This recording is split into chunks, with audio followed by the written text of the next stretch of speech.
Apex Online Racing is sponsored by Elgato, who created this lovely stream deck. For more information about the stream deck, the link is in the description below.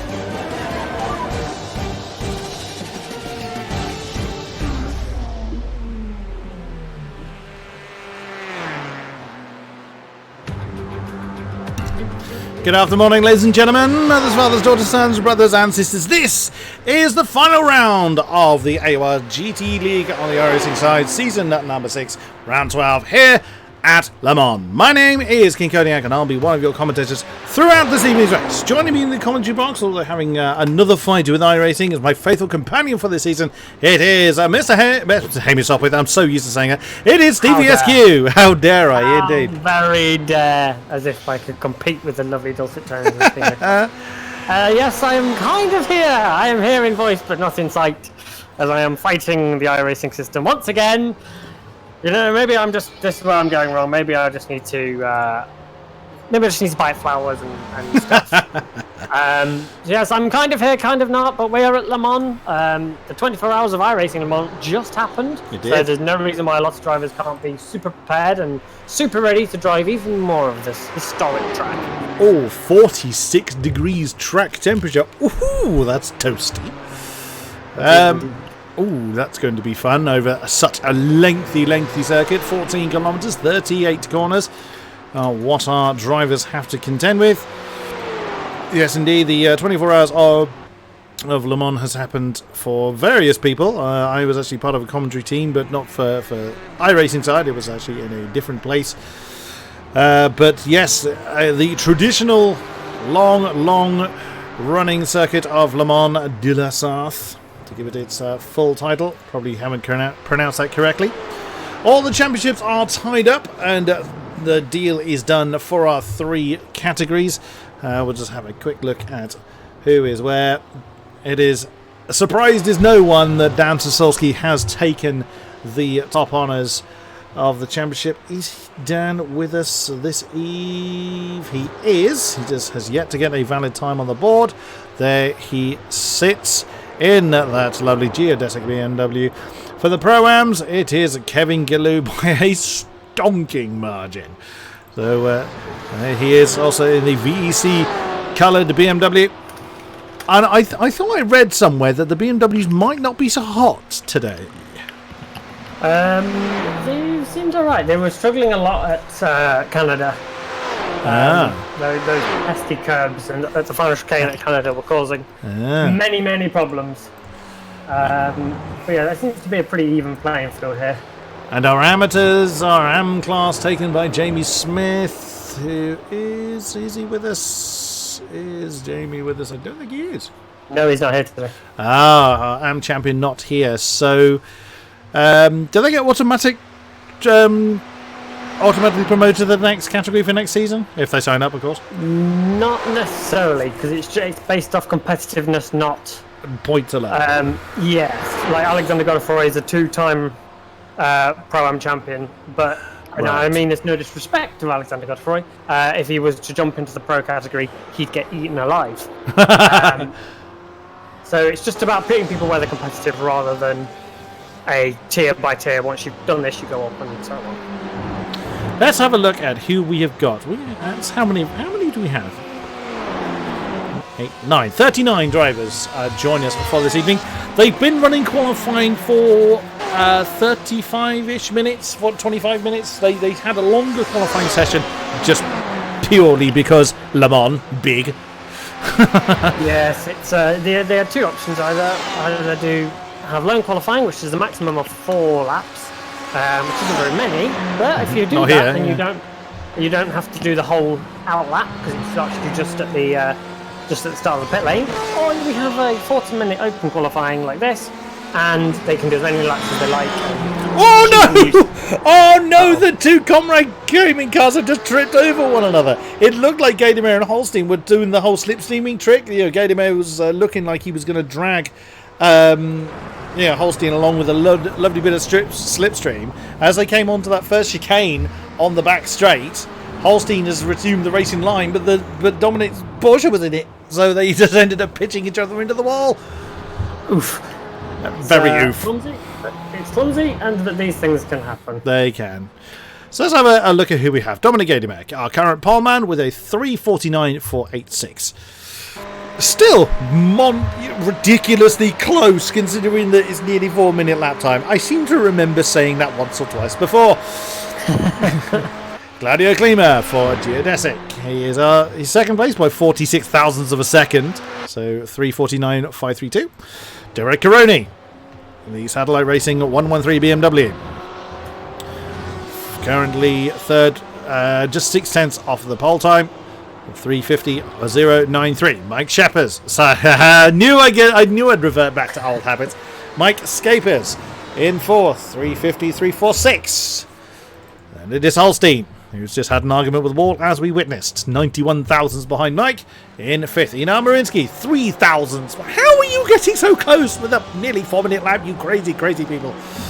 Inar Marinsky in the HCR Mayella Scuderia 184 Ferrari, 3:54.41. Andrew Langham service. Decent qualifying for him. Our current leading Pro-Am. It was Kevin Gillou, but Andrew Langham service has put in a pretty impressive lap. 3:55.53. He's in the pits at the moment. One of the Alpine Geodesic cars. There is Kevin Gillou, our VEC Sim Racing Orange leader. Or leader of the VEC cars, I should say. The 229 BMW. 3:57.64. Then it is Scott McCracken, the second HCR Mayella car. The 208 Ferrari, getting that first chicane a little bit bumpy, but carrying on nonetheless. Just 83 thousandths behind Gillou. Then it is our champion, Dan Sasulski, in the 148 Alpine Stars Geodesic Racing BMW. He need not bother doing anything right now, but he is, of course, here to race. And on he goes. As the 147 Ford of... Who was that? Who is car number 147? It's Asger Hebsgaard we just saw pulling over there. Nathan Parkinson is in 11th. We just had a slight change up top. Inar Marinsky overcoming Mike Scapers by a colossal 2.5 tenths, which is pretty big in these terms. Nathan Parkinson, as mentioned, in 11th with a 3:59.01. Then it is Canute, who is doing a bit of lawn mowing out there in the AOR Yellow 220 Ferrari. And newcomer Christopher Pfeffer in the Privateer 963 Ford, currently in 13th position, 3:51.167. Krista Brojcek is in the pits, not on track, hence why we have the rotating camera looking at the 24-hour board at the moment. Currently in 14th position for the VEC Sim Racing squad. There is Jordan Howson. He's in the pits, but on track, sorry, but in the pits in the Privateer Ferrari, number 250 in 15th position. Gonzaga Furtos in the VEC Sim Racing Bordeaux 242 Porsche in 16th position. We're not even 2.5 seconds off the pole time at the moment, so we've gone through quite a significant section of the grid. Asger Hebsgaard, as we previously saw, in the team Viking. Oh, that's someone that smashed into the wall in the background. Didn't get a chance to see who that was. As Asger Hebsgaard in the 147 Team Vikings Ford in 17th position. Darko Nikolen, the V3 Racing 202 car. We can't quite see him from that camera. Nope, can't see him from that one either. There he is in the 202 BMW in 18th position. Mr. Domino, our lead AM driver. Now, something I am going to point out. Look on the bonnet. He has very kindly, this was not by my instruction, I haven't asked him to do this. He has put hashtag King-Kodiak on the front of his car. You beautiful, beautiful man. He is a good one, isn't he? He's a good lad. Yeah, and again, as a you want something, just so you know. Yeah. Well, as again, another reminder that it has been Nick that's been responsible for all of the amazing graphics work that we've had available to us throughout the season, and indeed for all of the iRacing commentaries that have gone on for good 7 or 8 months or so now. I think we've been using them for. Oh, that makes me feel old. So Nick actually jumped up to 18th while doing that. He's jumped ahead of Darky Nicolan whilst we've been talking about that. Philippe Gaillard, the VC Sim Racing Cyan 267 Porsche. We also have Sebastian Riesmuller, that is currently in the pits, not on track, in the 274 VC Sim Racing Cyan car.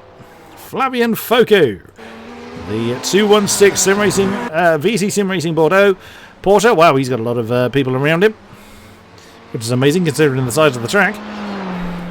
He is in 22nd. We have Chris Yardley, who's not on circuit at the moment, in the 393 Privateer car. Daniel Lindholt is out there on track. There he is in the Bouchard Audio Racing 333 BMW. I think they caught me out again. They come half over that pit entry line. I think, oh, they're coming in the pits, and no, they carry on going. They're just extending their entry into the Ford curves. Yeah, they'll get you for that. Many, many times, I dare say. Jürgen Kleiber in the 311 Friedrich Hecker Racing Ferrari. There he be. Boy Williamson in a 26th position, not on track at the moment, in the car number 356. Then Victor Matios in the Losses Scarabachios 304 Porsche. Stefan Moder in 29th position in the 360 car. For VC Sim Racing there as well. Someone has jumped up the order, I think, but I can't see who. Oh, that's a name I haven't seen before. Richard Fletcher. He's raced before. That's a very bright, very, very, very bright colour scheme going on that Ferrari. I'd recognise that colour. I mean, he, as he's classified in the Pro-Ams, I would... Has he raced this season? Yeah, he's definitely raced this season. He's raced a few times. Oh, goodness me. We got very uncomfortable at that particular point. I wasn't quite sure where that was, where he got a little bit sideways. Matthew Tucker. Now, again, that's not a name I recognise. Is that a newcomer? Aha! The 985 Privateer BMW. Welcome to you.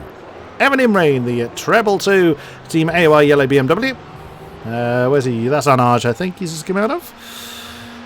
Sylvia Moraine is in 33rd, the 286 VC Sim Racing Magenta car, not on track. Anthony Washington, there he is in the Dreamy Racing Team 336 Ferrari, in 34th position.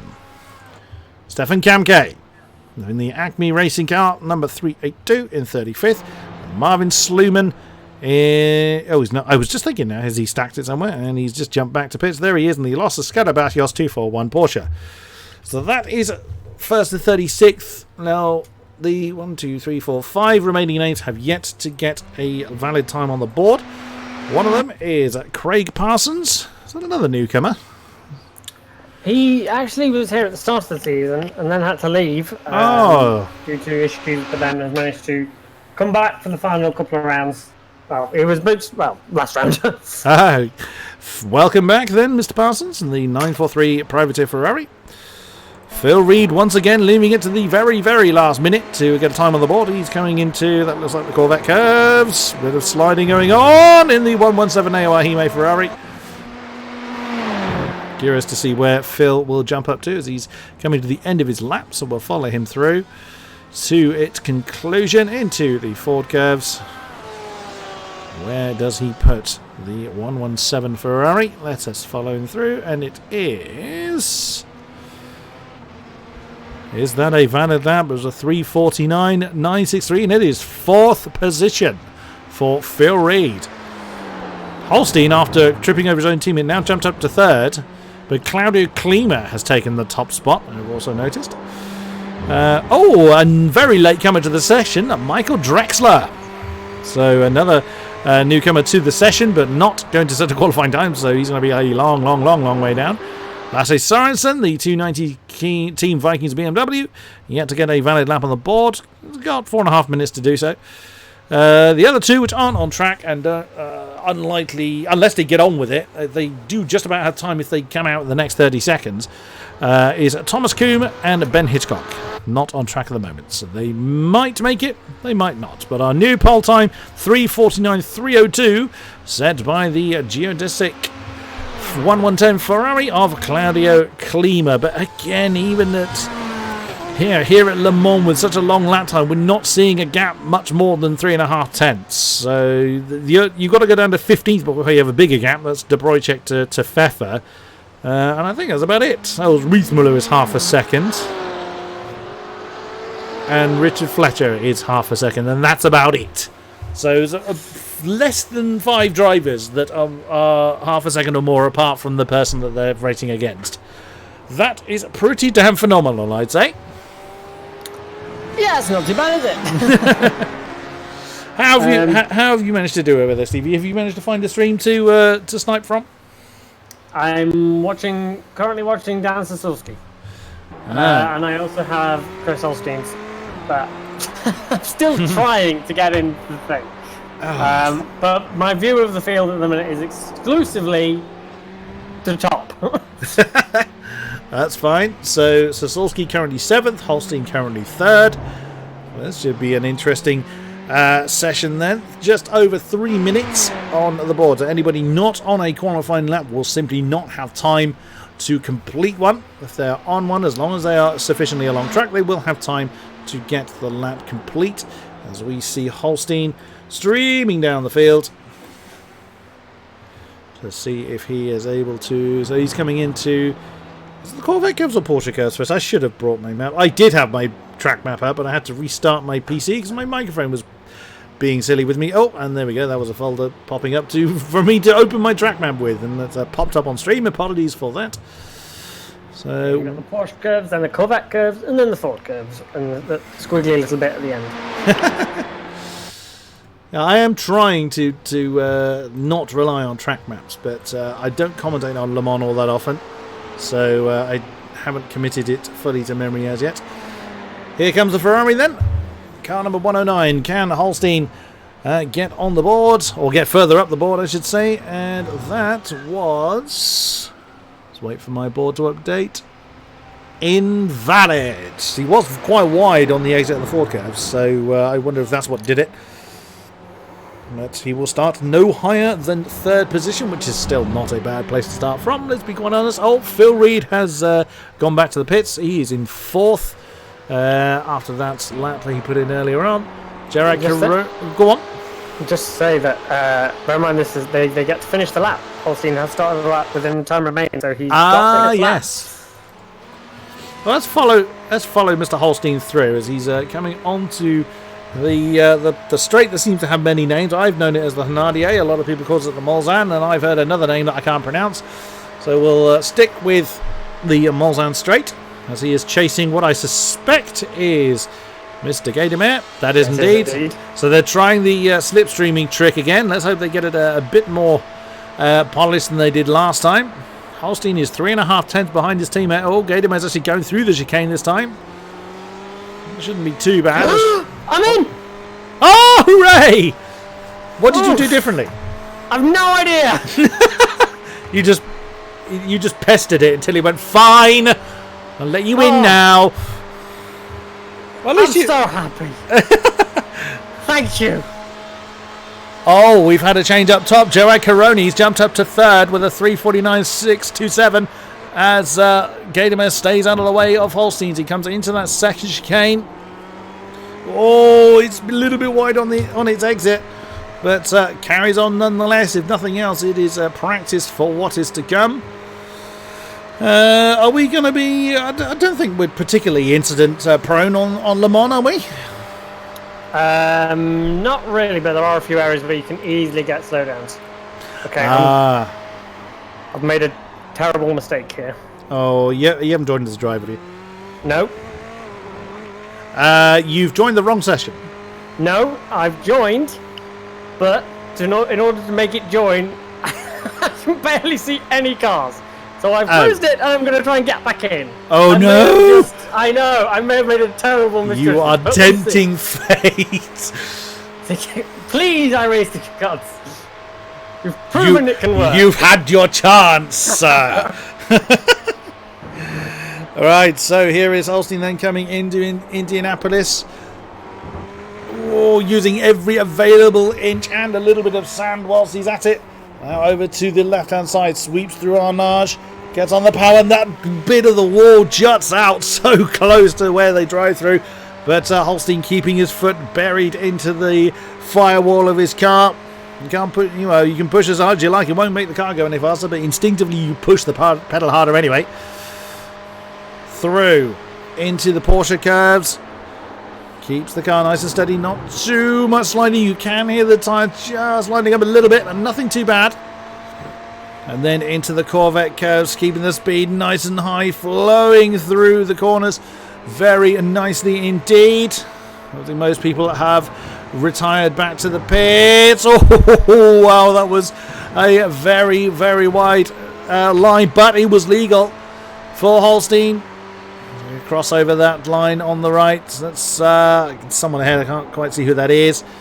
And sweeping through the Ford curves for the final time in the qualifying session, bouncing over the apex. And let's see what time does Holstein get on the board. It is 3:49.813. So slight improvement in time, but not in position. So Holstein will start no higher than 4th position. Claudio Klima remains in the pole spot with that 3:49.302. And Dan Sasolski's still out there. He's come through Indianapolis. They've got 3.5 minutes to complete any lap they may be on. I've also been advised that, hashtag Racing Cones Lives Matter. Apparently there is a fair amount of cone killing going on. It happens here. Yeah, I did see. As I rejoined before the stream became live, and again, apologies for the stream starting a little bit late, it was a case of one of the fours just literally ploughed through every cone they could find. Oh, and Claudio Klima's got an improved on his pole time with a 3:49.261 just to kind of reassert his authority on this particular race, but he will still, Dan Sasolski will still take the championship irrespective of what anybody else does. His points total is pretty impressive up the top. Oof. Well, good news. You're in. I'm back in the session. Bad news. It looks like sort of word I can't say. Oh dear. But I'm in. Oh wow, that's Sasolski catching a lot of apex there on that final turn. And what does he get on the board? It is a 3:49.574. Jumps him up to 3rd position. Very nicely done. Who else is still out there? Philippe Gaillard is just about to cross the line. A 3:51.779. That improves him up to 19th position. Jürgen Kleiber, you won't finish a lap from there, sir. And Jürgen's the only other man on track. Well, Sasolski's just kind of cruising and enjoying the scenery. Oh, he stopped. Well. He be here. Stevie be here, even if he looks like he's staring through mud. It's not looking good. But you're here, which is the important thing. I am here, and I can just about see what's going on. Oh, dear. Well, not a lot we can say to that, unfortunately. No. It does look like everybody has jumped back to the pits. No car on track at the moment. There is still technically 1.5 minutes of the session remaining, but that will have to count down. We can go through the qualifying positions now. They cannot change. Where is it? There we are. So, taking the front row is Claudio Klima for Alpine Stars Geodesic and Dominic Gaidemeyer for Comrade. So, they are going to be chased by Sasolski, Caroni, Holstein, Reed, Marinsky, Scappers, Sir Andrew Langham Service, Gillou, Martinson, McCracken, Parkinson, Pfeffer, Hebsgaard, Sorensen, De Bruychek, Hausen, Gaillard, Furtos, Imre, Martins, Domino, Nicolin, Matthias, Riethmüller, Foucault, Yardley, Linholt, Kleiber, Tucker, Fletcher, Williamson, Moda, Washington, Moraine, Kamke, Sluman, and those that didn't get a time on the board were Coombe, Hitchcock, Parsons, and Drexler. How's your connection doing there, Stevie? Awesome. So you're actually properly back in the session now? I am back in the session. I can see things. Well, I can see iRacing. I'm not sure what I can actually see. It looks like something that you would see on a PlayStation 1 game. Wow. So it's actually you're actually looking at Gran Turismo. Yes, I am down memory lane. This is iRacing. It was iRacing. But I can't complain. I'm in the session. Yeah, iRacing as presented by Spectrum. Right. So now we are in the gridding up phase. The qualifying session has counted down. We just wait for everybody to grid up then. No one has yet gridded up, apparently. We'll have to wait. I mean, the field does wind quite a long way back from where the line is. Well, you can see a few people there. That's actually no use at all. The camera getting very much lost in the trees. It is a very short, or comparatively short, formation lap or formation sector. If nothing else, they're just coming through the just through the Porsche and Corvette curves. They don't have to do a full lap. We would be here a while if they did. Oh God, I dare say. don't want to be here for that. So, what can we expect from this one then, Mr. Stevie? Hopefully a lot of drafting, a lot of close battles, a lot of passing and repassing. There are a few places you need to be careful here. The last part of the Corvette curves is very easy to run wide, get slowdowns. Slowdowns are plentiful here. You'll get one at the Ford curves, you'll get them at the Porsche. Well, Porsche curves, you'll just die, you'll hit the wall. Tetra Rouge, you can't run too wide because you'll get one. The two chicanes down Onundier, there are easy places to pick up slowdowns, and they're pretty mean, as we know. Don't get them on lap 1 and 2, you'll get a big old penalty, and it will be painful to serve. Exceedingly painful. Mr. Holstein got quite a few of those last time we raced it. On lap 1, if I remember rightly. Also going to be interesting to see what Drexler does from the back of the field. But he'll have... I was about to say he'll have plenty of time to do something about it. I mean, they have the same race time, but at least he won't have kind of... Well, it's a pretty big track, so he's not going to be fighting too badly. We think. But we'll see. This is not the worst track to have to fight your way back through. So he's got some really good long straights, some really good passing opportunities here. So he's got plenty of opportunity to get on with this. Okie dokie. And then as we are on this relatively short formation lap, I will say that if you are interested in this league and you are interested in potentially joining this league, know that sign-ups for this season, next season, come out tomorrow. Yeah, sign-ups for this season would be a little pointless. Don't sign up now. It's a bit late. So it will start in 2 weeks' time. Yes, first round will be on the 17th. Do we know where? Have we got a calendar yet? Oh, I don't want to give everything away. No, well, that's fair enough. Here they come then, sweeping their way through what must feel like a sort of very nice, calm Sunday drive through the trees, through the woodlands, and then suddenly, oh yes, we are actually on a racing circuit. Yeah, it's worth being careful of as well, being aware that this final chicane is very tricky. There's a lot of cars to get through. They made it round Circuit Gilles Villeneuve last week with 50 cars or so and had no incidents whatsoever on that one. Nice. Which did the coordinator here a major happy. But yeah, this is also a tricky one to start with. Fair enough. That's the view back from Claudio Klima's car. A lot of horsepower, a lot of people wanting to get on with it and get this race underway. That's the French equivalent of the red arrows going overhead. Or someone's got a jet engine going, and away he goes.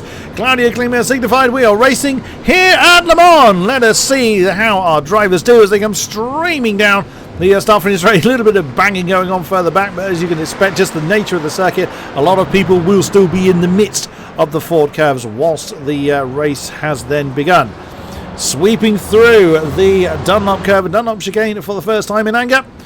Looks like everybody is... Oh, no, we haven't had... As soon as I say that, we have had a problem. Scott McCracken and Boy Williamson are... no, it's Christoph Pfeffer, sorry, are stationary, and they're going to have to wait for everybody to pass them by. There is McCracken, who's had a problem, and Pfeffer is only just getting underway. So, yeah, it looked like Pfeffer braked a little too late on that one and just went straight into the back. Oh, you know what you said Holstein suffered from last time?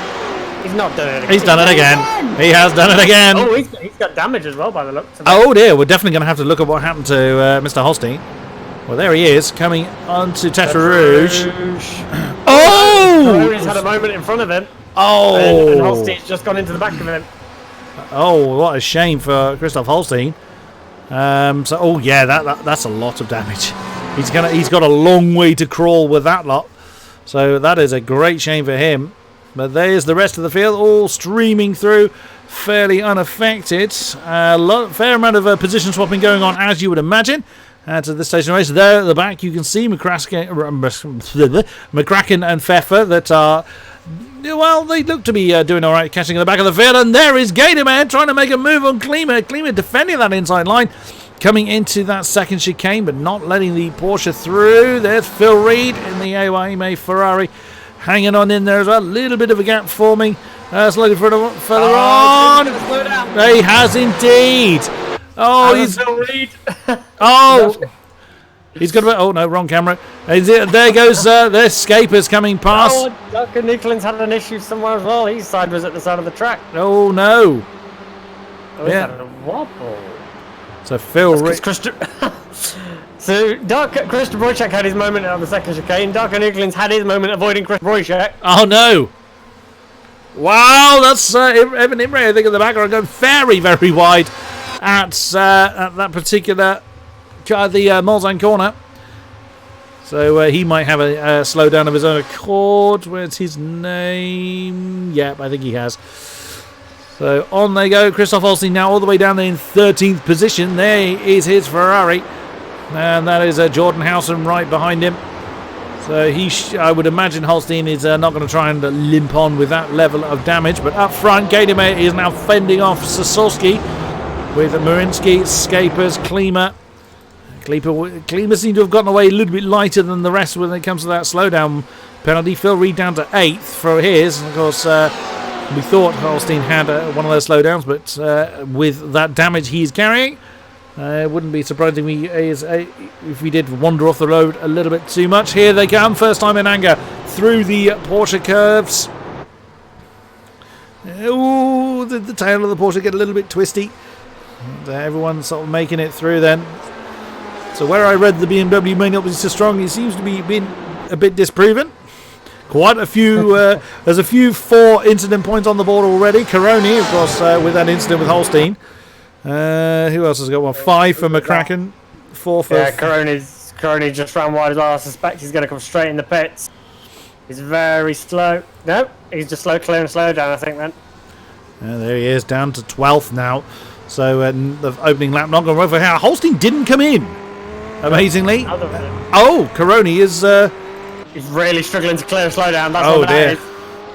Every time you go through a corner, the slowdown, like you basically have a delta, and it keeps getting bigger. Phil Reed's had another slowdown along with Nathan Parkinson.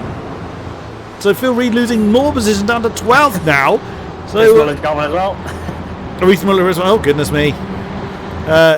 The circuit may be very big, but it's very easy to make that kind of mistake because all of these guys want to push on, especially with the field being as condensed as it always is at the beginning. But it does look like Gatorman has opened up a bit of a gap, about half a second, between himself and Sosowski. Then Marinsky and Scapers are very, very close behind. We get on the nose of the V3 Racing 196 BMW. That is the view he has. Oh, Andrew Langham service. Yeah. Jordan Howson.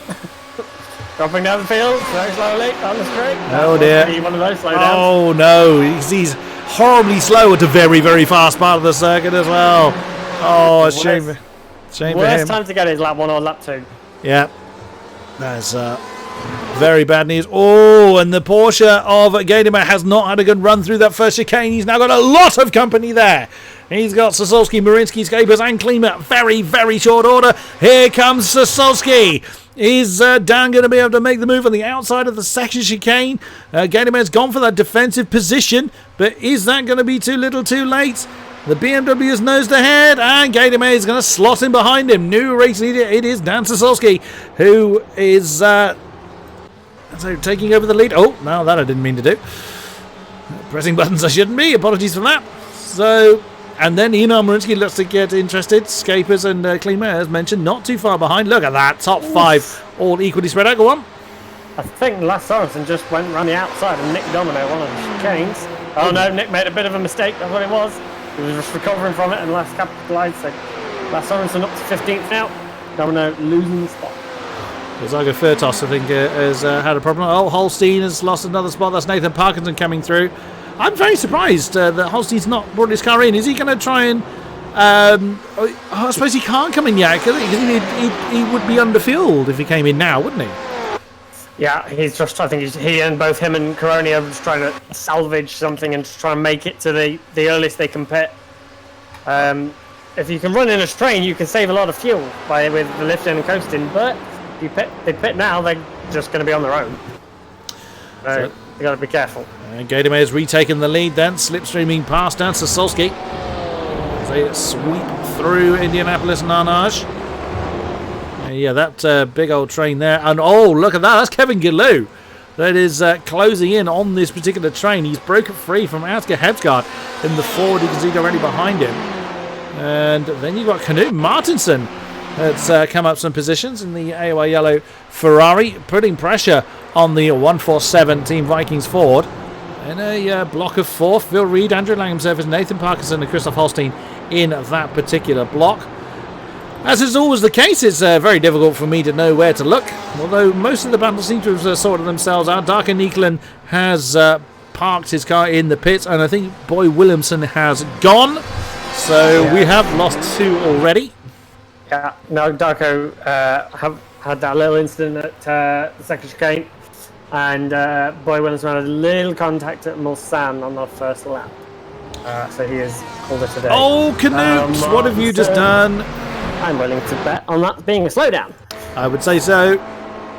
Oh, yeah, 2 wide coming out of the Corvette curves. Yep, that one's a very obvious one to pick one up. It's very strict, and it's usually a 1 to 1.5 second penalty. You've got to clear. So there we can look at the top 5. So close. This is great. I mean, this very much kind of reminds me of Daytona a little bit, when in the sense of, you know, a number of cars slipstream each other. Not saying that Le Mans looks anything like Daytona. That would be sacrilegious to say. But there's a similar tactic there, isn't there? You mentioned it before, before the race began, that there's a lot of slipstreaming going on. So it's a similar mindset in that respect. Absolutely. This is definitely one of those tracks where you've got to go into it with a slightly different mindset. There's just no benefit to, it's not like certain tracks where overtaking is difficult and you've got to take your opportunities where they come. If you can stay close to people, you're going to get the opportunities. They're always going to be there as and when you kind of want them. And it just becomes a long play psychological game. Like, I don't know if Dan's going to even bother trying to overtake Gatormay until someone looks like they might have a go on him. Dan loves these slipstream tracks and saving fuel and going for those super short pit stops near the end of the race. That's usually when all the action kicks off. Knut Martinsen looked like he was going to try and get around the 2 geodesic cars ahead of him of Nathan Parkinson and Andrew Langham Service as they swap position, but he bowed out of that one before coming into the first chicane. He's got Christoph Holstein just behind, as mentioned in that wounded Ferrari. There is indeed the top 5 now, just 0.2 of a second, pretty much in between each one. I'm also keeping an eye on that man, Kevin Gillou. I very much look forward. If he's not in pro next season, I will be stunned. Yeah, he'll be pro. He's 4th overall. He'll be pro. We've also got some crazy stuff up with Richard Fletcher right now in a battle with Michael Drexler. Look at Jordan Howson. He's got a lot of company around him. That's Evan Imre and Nick Domino right there as well. Now, Nick also has changed car to the Ferrari. He's been the Porsche. Oh, Paolo Martinez defending from Jordan Howson coming down into Mulsanne. Jordan's on the outside. It's tricky braking zone here. You're on a slight bend and you're trying to slow the car down. 90-degree right-hander. You can take a lot of that inside curve, but don't take too much of it because you'll get one of those lovely collect them all slowdowns. Should be called the Pokemon penalty. Yes. Oh, Dan Sosowski was getting close to Gaydemir as they were heading towards the Indianapolis turn, but again is not committed to that particular move. Yeah, there's so many battles going on. Oh, that's Martins and Howson again. Oh, look at that. Howson in the madly grinning Ferrari that I've enjoyed all season has gone past Paolo Martins. I think you think Martins knew that one was done. Oh, that's Lindholm and Riethmiller side by side at exactly the same point with Drexler right behind us. So Michael Drexler up to 25th now from starting stone dead last. And there's Fletcher right behind them as well. Oh, goodness me. The bright green Ferrari getting a bit racy coming into Arnage. Or he misses breaking point, one of the two. So, talking just a quick point on your favourite angry-looking Ferrari. Jordan Housen has joined the Pad Club. Has he now? Yes, I think a long time ago he used to race on a pad, and then when he raced in iRacing a while back he used a wheel, but apparently he's on a pad again now. So and Phil Reed. That was Lindholt that's gone wide, and he's going to lose a bucket load of positions. Oh, look a bit very, very close there to Richard Fletcher in that bright green Ferrari. And that's a bit of a mistake there from Lindholt, as he's going to pay for that. That was Jürgen Kleiber, like I'm trying to have a move on Chris Yardley. Oh, Evan! What's he done? Is he going to be a slowdown? You know what he's done. Yep. He's got a slowdown, He did. Exactly the same point as his teammate did only a lap ago. So down to 20th then for Evan Imre. Flavian Fogert already ahead. He's already going to try and make a move on the VEC Sim Racing Porsche to try and come back up into 19th position. He's nose ahead, and he has got the job done. And there is Philippe Gaillard just behind them. Oh, way too deep coming into the Dunlop chicane. Wouldn't be surprised if he has to slow down again. No, he's got his foot down, so may well just... I think he's just going to take the incident point for that one. You know something interesting? Mm-hmm. Last lap, the fastest lap was set by Asger Hebsgaard in 7th place. And he Wow. was 1.1 seconds quicker than the top 5. Wow. I wonder if if 2nd to 5th are fuel saving behind Gaydemir. That Gaydemir decided, well, I'll save fuel then, and we'll all go slow. And it's only Fair worked enough. for so long. Nicely done. So as Asger Hebsgaard is trying to close in on Kevin Galoo, who in turn is trying to close in on the aforementioned top 5. There they are in that shot. Sosowski is the one behind Gaydemir. Oh, we've still got some more changing of position going on. Oh, that's Jordan Housen losing a spot to Victor Masios. That is 16th position that's changed hands, and right behind him is Nick Domino. I keep seeing Nick and thinking that can't be Nick. It's the... Oh, yeah. Oh, we have a problem. Riethmiller's round. Can't click on his name because he keeps changing position. What's happened to Sebastian Riethmiller? Oh, there he goes. Oh, he's hit the wall very, very hard. Yep, he's caught that apex at the first chicane. A little bit too hard. Round went the tail, and whack. He's still going. I mean, he would have pushed the radiator into the car with that. Yeah, that's not gone too well. No. More change of position going on. Flavian Focus lost a spot to Michael Drexler. Gaillard and Furtos are fighting for position. Oh, the two VZ Sim Racing Porsches very, very close. Let's see who else is changing spot at the moment. Martinson and Andrew Langham service. If the chopper cam would hurry up. There we go. So Canute is keeping the pressure on Andrew Langham service for 10th. Overall, that is the Pro-Am lead. Martinson very wide at Mulsanne. Is Andrew Langham service going to get a free position there? In they come. Oh no, beg your pardon, didn't mean to do that again. I was on replay. I was just thinking, because I know I did that 2 weeks ago. I was saying, hang on, why is this? Oh yeah. So ignore me. Although, good to know that he was wide. This is why. Yeah, this is why Canute is behind. Yeah. Anyway, Klima seems to have fallen a little bit off of this lead train, the Gaydemir Express, going on at the front, although not too badly. He's not quite as close as he would probably like. Galoo, though, has fallen away from it. He's now under pressure again from Asger Hebsgaard in 6th position overall. The Pro-Am lead once again. I was thinking it was Langham Service and Martinson fighting for the Pro-Am lead, but I've already put Galoo in Pro in my mind. Well, there's still a fight for second in class here, Yeah, and a second in the standings. Yeah, very much so. There is Martinson still chasing Adrian Langham service. Kevin Geary, Kevin Geary just made a right mess of the four chicanes. All over the curves. It's going to give Asger Hedegaard a bit of a look. Oh, Phil Reed. New fastest lap of the race, a 52.4. So, wow, he gained almost a full second on Gadamer with that particular lap, and he's not slipstreaming anyone. So that's what I mean. I think Gadamer is backing them up. I don't think he's going to be helping his teammate too much with the damage that Christoph is carrying, and Christoph is 11.6 behind him, so that will be some serious backing up. I can't imagine he's going to be able to fend off the likes of Sasolski, Marinsky and Scapers and Klima to that degree. That's going to be a struggle. Yeah, just a tad. Now, I wonder if anybody behind them, are they going to scrap amongst themselves or just stay there? I think... they're just going to stay there, aren't they? Yeah, pretty much. I'm just going to do a listen on board and see if they're all lifting and coasting. Well, I'm sort of watching them from the chopper cam. You could just see that they're just kind of bouncing around off the throttle. The only one that obviously can't is Gadamer too much. No, he's also lifting and coasting. Oh, is he really? So they're all at it. Gadamer is absolutely going, I'm not being the guinea pig here, pulling you all around so you can all jump me in the pit lane. If you want to pass it, I'm going to do the same. And they've been doing this all season long. They all know that this is how it's going to go, and for the next 40 minutes or so, unless someone does anything drastic. Like this. Oh, who is that? That's Holstein, Lasse Sorensen and Andrew Langham service, 3 wide, heading down towards the second chicane. Oh, there's a lot of room to do that. I mean, it's essentially a motorway down there, but that suddenly got quite interesting, as that's... I think it's actually put Lasse up the positions. Oof. Oh, wow, very... Asger Hedegaard just made a mess of the second chicane. He got oversteer on entry and was sliding into the gravel. Oh, wow. But he's recovered, but he's down in 8th now. Oh, Scapers and Marinsky. Oh, what happened there? Move. Oh, he just slipstreamed him and said, "Oh well, fine.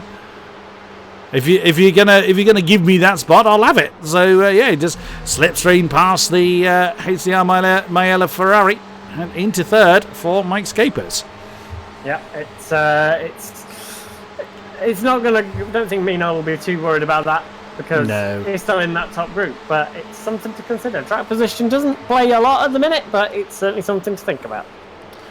Phil Reed with an impressive fastest lap previously, and there is Hebsgaard right on his tail now. Nathan Parkinson not too far behind. Phil's got 2 seconds to close down to Kevin Gillou, and this is probably what Kevin Gillou would want, is Asger off his tail, so Kevin can then join the Gadamer Express up front. So we will see if our Pro-Am champion is able to do so. There he is, that's the gap. It's 1.5 seconds between himself and that particular train.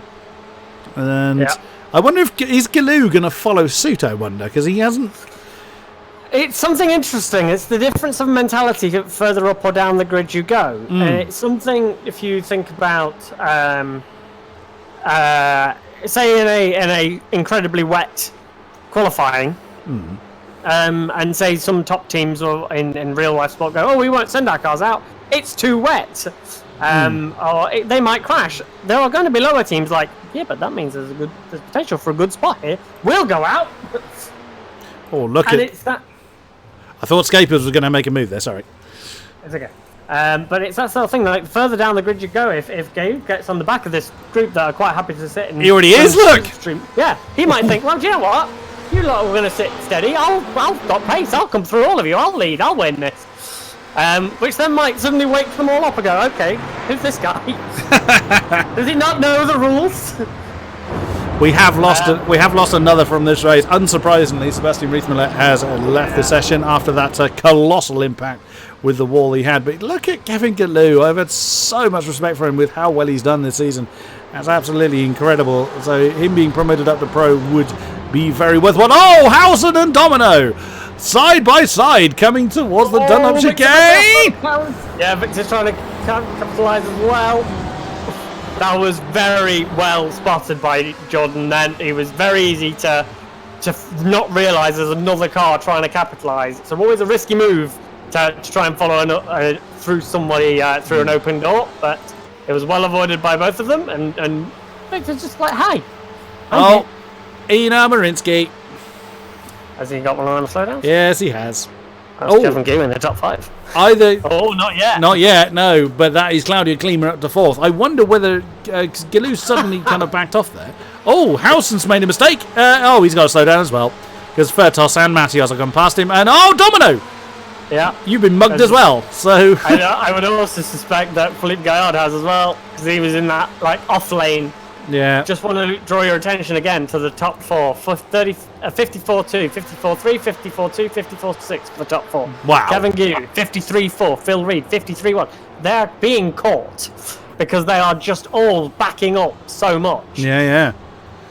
Oh, Matios very wide on that second chicane. Is that going to give him another slowdown, I wonder? Wide is actually okay on the exit. It's if you cut, tend to be, you need to be careful. Oh dear, Martins. Paolo Martins as well has gone too deep. Jericho, and he's gone through. Oh, that's an unusual line from Victor Matios in the Losascada Matios Porsche. That's slightly unusual, but hey, as long as you keep going. Can you just have a look at Michael Drexler's front of his car, either by looking at the rear chase cam or something? Just because my graphics are so bad, I can't tell if he's got damage. I don't think so. I think he saw him run into the back of someone. Just a little tap. It would be very minor if he did. Although, he looks like he was about to clunk into Victor Matios there from that camera angle we just had there. I've been using the chopper camera a lot because we've had so much side-by-side going on for the fit. Oh, Gilou on Marinsky. Marinsky's too deep in Indianapolis. Give it Gilou in the top 5. Amazing. That's absolutely incredible. What's going on with... there is Matios being absolutely mugged by Furtos and Drexler. Drexler's now flown past Gonzaga Furtos coming into Indianapolis. If he's got damage, he's holding on to it very well. I don't think he does. I think he had a bit of a scrape. Jordan Howson either defending or he's got another slowdown because that's Nick Domino on his inside. Philippe Gaillard. He's really wide on an arch. Nearly clunked into the wall. The VC Sim Racing Porsche just about able to avoid him. On the chopper cam again, there is Gaillard right behind him. So that could have got rather ugly. And Phil Reed has gone into this particular battle. Ina Marinsky is now 3.3 behind the Gaydemir Express. But Phil Reed is now right with Kevin Gilou. Inan's gone back ahead of the Pro-Am champion. So I don't think it's going to matter too much if the top 4 now keep backing up like they are. This lot are going to catch them very quick. So that could become, instead of a 4-way battle... Oh, Claudio Klima. You were saying? All of them doing 52s now. Wow. That's, I wonder if Kevin Gilou's involvement in that train is has kind of woken them up a little bit. Oh, Sasulski! He had a run on Gaydemir then, coming through Dunlop. Can he get the move done? No, he remains behind the Porsche. Oh, Giacaroni's in. Giacaroni has brought his car in. He's probably just got to the start of his... just got to the start of the pit window then, and he's like, well, let's get rid of this now. Well, there he is. Oh, he's parked right behind that Michelin tower, so we can't see him. Oh, look at this. Scape is so close to pushing Sasolski down the road as they come onto the Mulsanne. What is the BMW going to do? Look how close he is. That is so close. He's actually backed out of that one a little bit. He could try and power past Sasolski, but I think, again, they're looking to maintain that. Phil Reed's just got a great slipstream on both Kevin Gu and Ina Marinsky. Phil Reed now. Whoa! That's good. Headsguard. We saw him do that before, didn't we? It's I can't remember where it was, but we saw Headsguard make that big lunge. It was the Indianapolis. We saw that. I seem to recall. I can't remember who it was. Oh, that's Drexler and Imre. That's what you were going to point me to, wasn't it? Oh, yes. Oh, Phil Reed! No, not again. A slowdown again for Phil Reed. That's dropped him right behind Marinsky, Headsguard, Gilou. He has been able to fend off Parkinson. Oh, that must be so frustrating for Phil.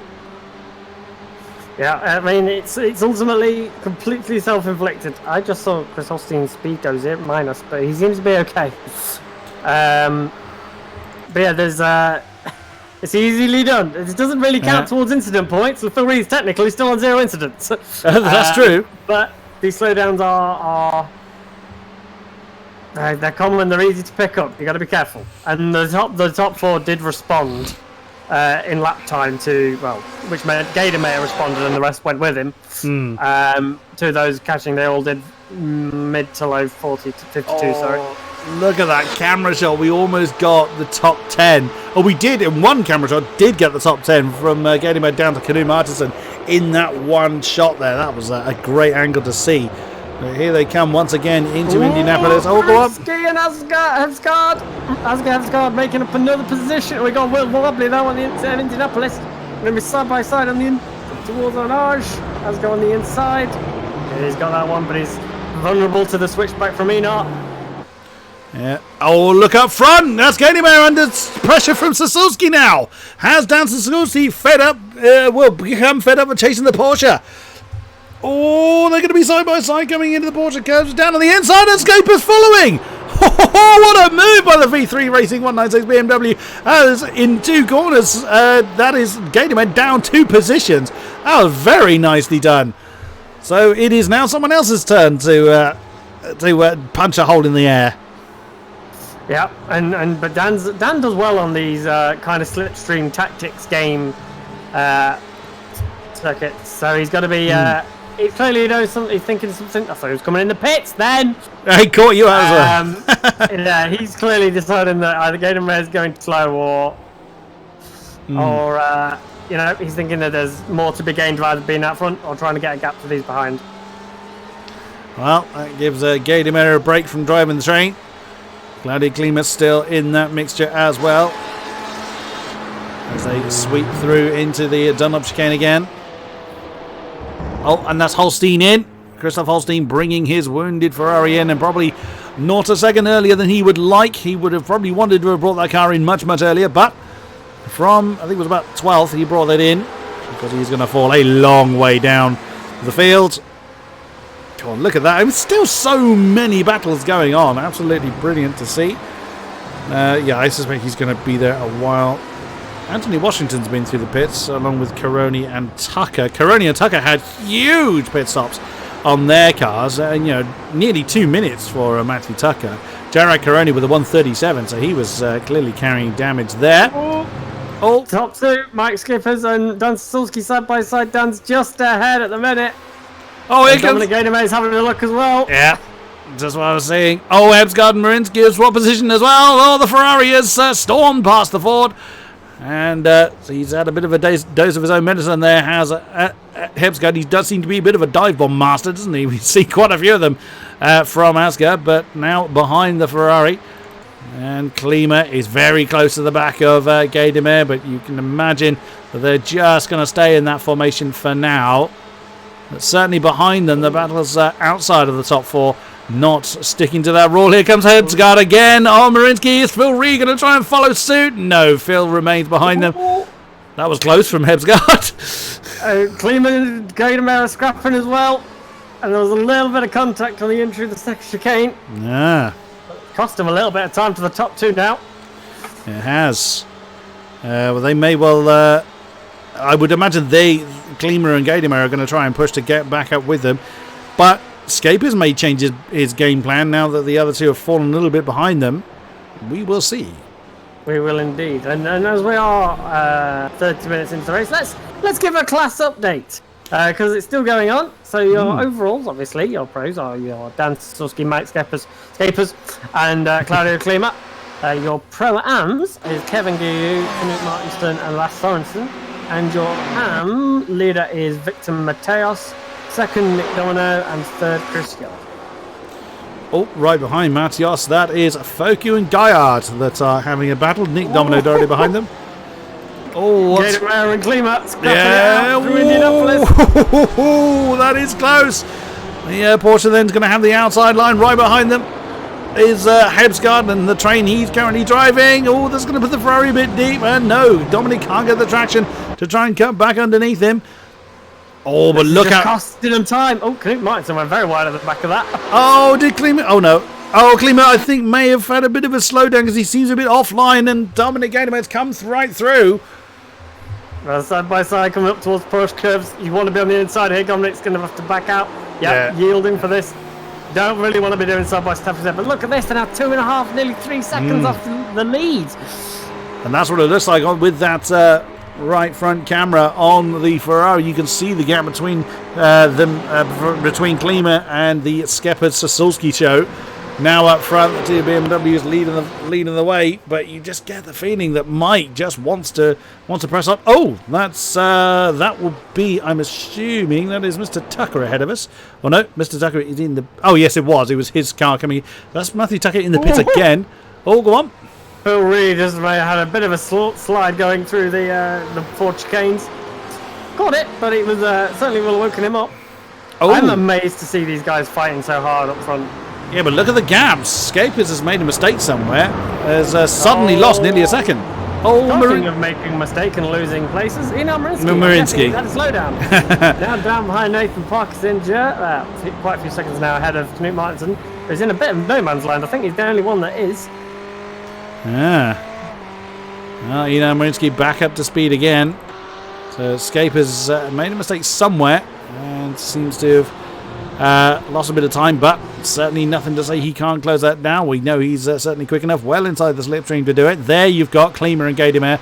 A little bit of a gap. That's 1.5 seconds between second and third. Then Asger Hebsgaard has broken free of the train he was leading. There it is. You can see that is Phil Reed, Kevin Gillou, Nathan Parkinson and Einar Marinsky in that particular shot. Einar looks like he is side by side with Nathan Parkinson. The HCR Mariella Scuderia Ferrari trying to get past the geodesic BMW. Is he going to be able to do so? No, he was going to be on the outside for that first chicane. He's going to want to try and compromise the BMW's line, but it's quite a big chicane. He's going to have to nail him in the slipstream if he wants to get the move done. And already Scapers has closed in to just 0.4 of a second behind Sasulski, so it didn't take him too long to close that gap back down at all. Absolutely. It's the nature of Le Mans. If you can stay within the slipstream, you can stay within good range of people. More slowdowns. Evan Emre, Christopher Wojciech. Scott McCracken has also come through the pit lane, just so you're all. So he has. Standard pit stop, it looked like, for Scott. So back out without too much bother. Instant limit count. Matthew Tucker on 11. McCracken on 9. Jarek Caroni on 8. Everyone else seems to be in pretty good order as far as the incident count is concerned. But once again, Scapers right on down Sasulski's case. Another titanic battle between V3 and a geodesic. I think we've had one or two of those as the year's gone on. As the season's gone on, rather. Yeah, look at this though. Less than a tenth now between Dan Sasulski and Mike Scapers. He's going to go for it. Looks like doesn't want to sit behind. This is what we want to see. We want to see him scrapping it out. Absolutely, we do. Oh, it looks like, Mike had to back out of that. He just ran out of that additional pace to come past Sasulski. So he had to make a decision, either stick with it and go side by side, and he's opted for the safer move. We've still got just under 46 minutes of racing left. There's no point making the really dangerous moves at this stage. Oh, Langham Service, what have you done? You've just been overtaken by Lassie Sorensen. You haven't done anything in particular. Phil Reed's gone past Hebsgaard, I can see. So Phil now up into 5th. But he's still got a lot of pressure from that Ford right behind them. We've seen that Hebsgaard is very keen to get his elbows out when he needs to. Scapers again very close to Sasulski as they come into the Porsche curves, but doesn't make the move. Trouble! Howson! Jordan Howson is round. What's happened to you? That is... Oh! Ow! What on earth happened there? So that's the pack he was in, coming... Oh, he caught the apex coming into Indianapolis. Well, those around him were paying attention, and then he's just got his Ferrari pretty much out of the way, and he's out. Yeah, he did well to. Everyone did well to avoid that, and he did the exact right thing you should do in that situation. Just stay still. Yeah, it's so much easier to avoid a stationary target than something that's also unpredictable and out of control. Hello. Totally clean as that doesn't want to be. He wants to get back in that top fight, and he's putting the work in to try and get that.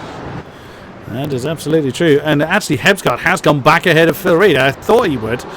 With, they were scrapping on the inside, on the entrance to the Porsche curves, and Asger just hedged Phil out. Phil really tried to fight it. Couldn't. They had to back out. There's Kevin Gillou right behind them. And he's bringing with him Parkinson and Marinsky. Drexler now up to 14th now from having started 39th. So very much minding his own business. But pressing on nonetheless.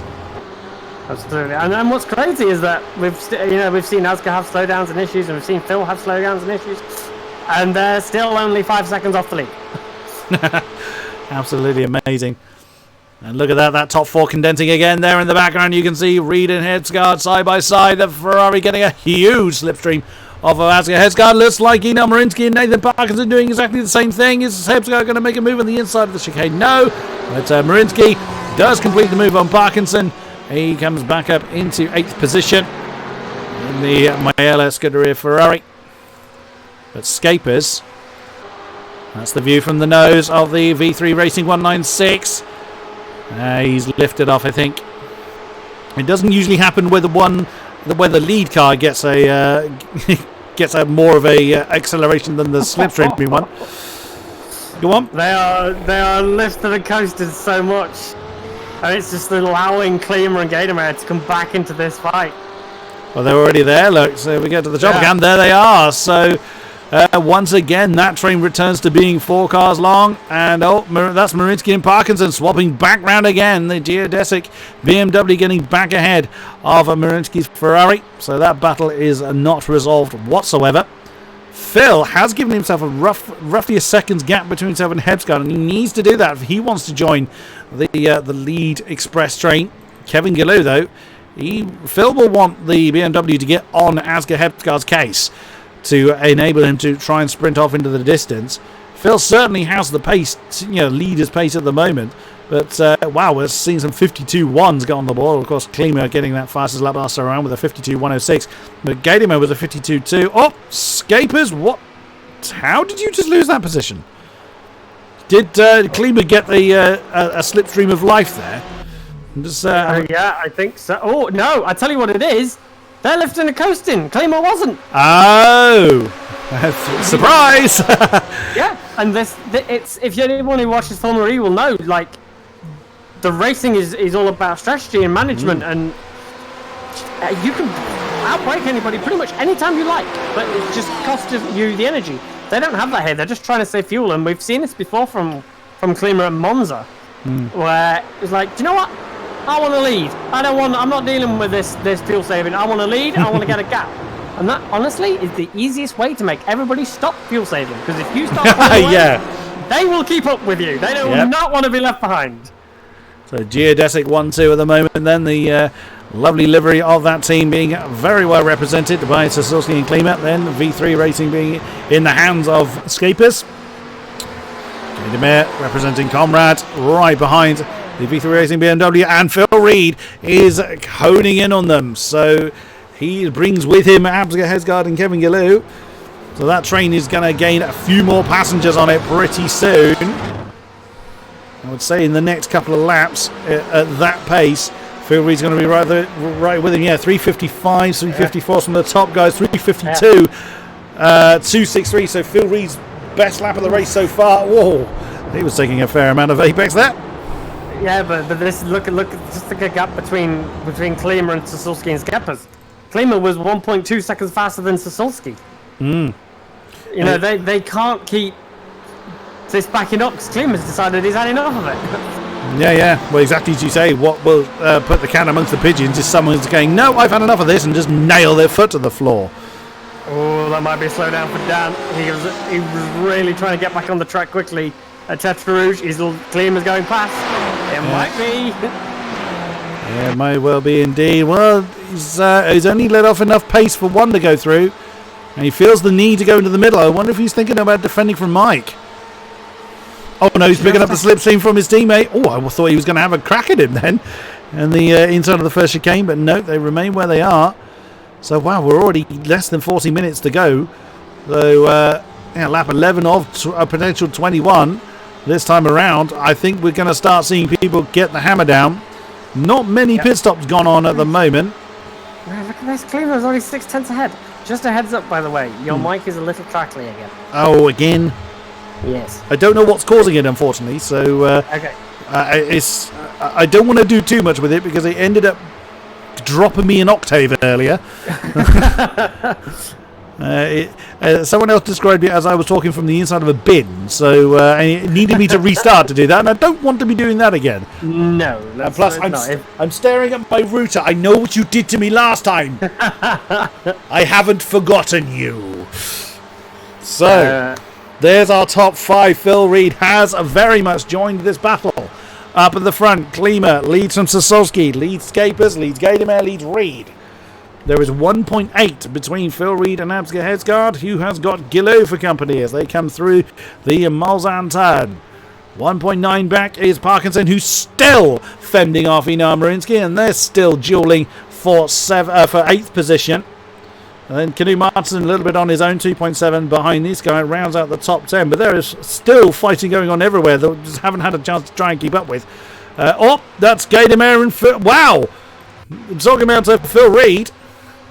He's just slipstreamed Gadamer. There it is, look. Yeah. I suspect. I'll go back and look, but I wonder if Gadamer... Gadamer wasn't playing that. No.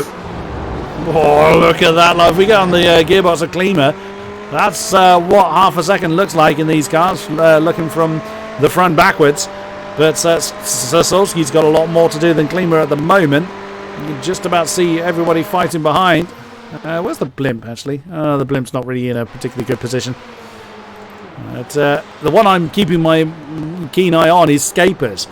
Yeah, there's no team royalty there, so he's... I can understand Sosowski and Klima being a little bit nervous around each other. Scapers, I think he's just going to pick the right moment to floor it. I don't think so. The Alpine Geodesic Racing have got first and second in the team's championship. The driver's standings are warmed up. I think Klima may have just got a slowdown, though. That was very wide. I suspect that will be a slowdown. In the pits is Klima. That is to clear the penalty. Oh, right.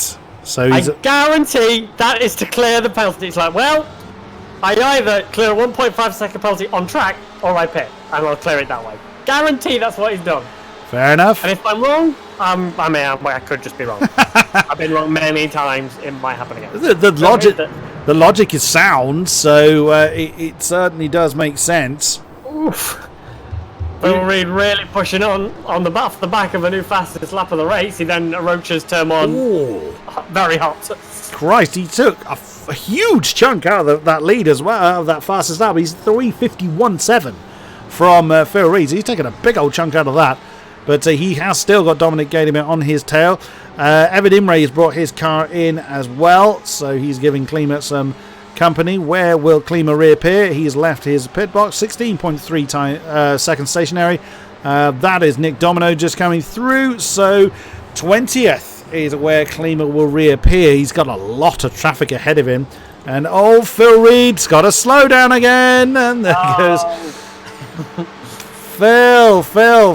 And there's Ansgar Hedsgaard. Is he going to dive on the inside coming into the first chicane? No, I thought he would, because we've seen him do it before, but nope, he opted to be a little bit more discreet about it. Phil might have another one here. It's very wide on the exit of the chicane. It should be okay. I don't think they apply so much on the exit. No, he looks okay. But he does look like he's going to be slipstreamed by that Ford. There it is, the 147. Ford of Ansgar Hedsgaard in the slipstream. Farrell fly collection, and I thought he was going to hit Phil there. But no, just chose the very, very last moment to jump out and through into 4th position for Ansgar Hedsgaard. He wants to try and close in on that lead battle as well. Kevin Galoo still right there. There he is in the VEC Sim Racing Orange BMW. There are battles more up and down the field as well. We've still got a 4, 5, 6 cars train behind Philippe Gaillard at the minute, and he's only at 1.1 seconds off Chris de Bruyche, but there's Gaillard, Mateos, Foku, Domino, Klima, and Moraine all in that battle. Oh my goodness, yeah. I was thinking for a moment it was a VEC show, but no, not quite. Oh, who's that that's flashing there, lads? That's Klima. Claudio Klima flashing his lights, not happy at something. Probably just the fact that he's stuck in this battle. Unless Nick Domino's just done something he really didn't like. It's not really... It might just be I've pitted, I'm quicker, please, this is not worth anybody to fight me. And he's right in that if that's what he's thinking, he's totally right that it's not worth them fighting, but hey, they don't have to get out of there. I was about to say, that, yeah, there's no obligation, is there, for them to get out of the way? And there's a cone being killed by Flavien Foku. But yeah, I think that's probably what it is. The team is just like, hey, look, it's me.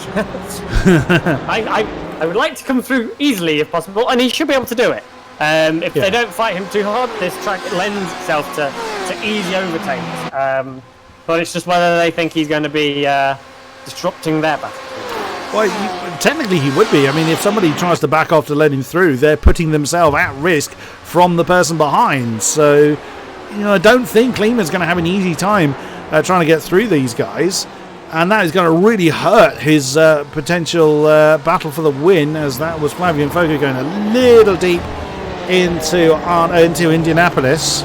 But nothing he's going to lose too much time over. It gets a little bit squiggly on the exit of Arnage. That's the view from the side of the Porsche, staring at the back of Victor Masios. Well, essentially the odd one out is the only one that isn't blue or green. At least Nick Domino's got green on his car. It's true. This is a very colourful grid day. I'm happy with Yes, that is very true. Top three, very close once again, not showing signs of coming into the pits.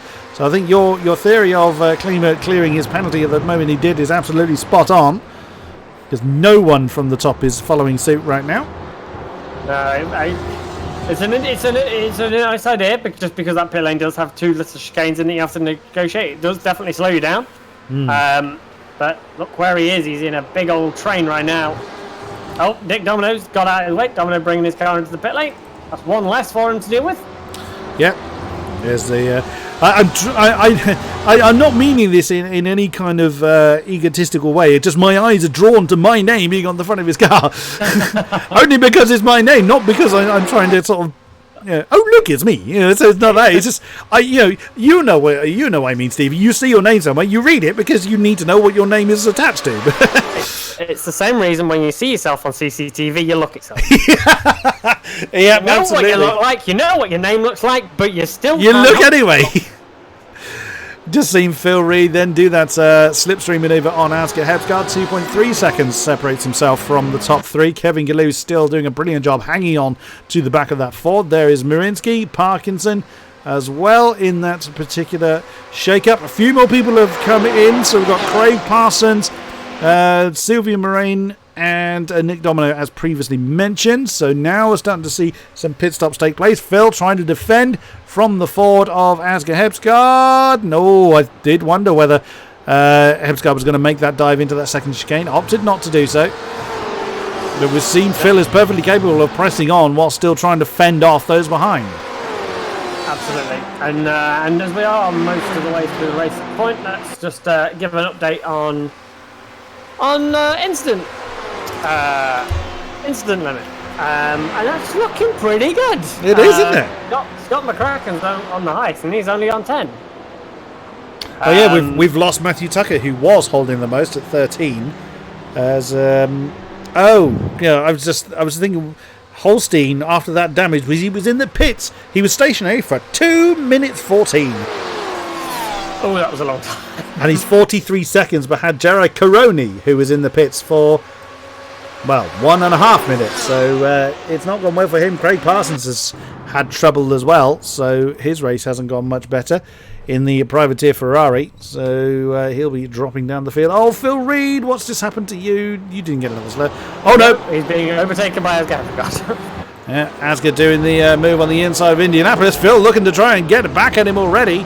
Oh, he's just trying to compromise the Ford's move. No, the Ford parked it perfectly on the apex of Arnage to keep Phil Reed behind. But there's Kevin Gallou, Ian Marinsky, Nathan Parkinson not too far back either. Oh, Phil Reed ducking underneath the Ford. So it looked like Asger tried to defend one line. Phil said, fine, I'm having the other one then. They're going to be side by side. Who's going to blink first? Oh, side by side going into the Porsche cabs.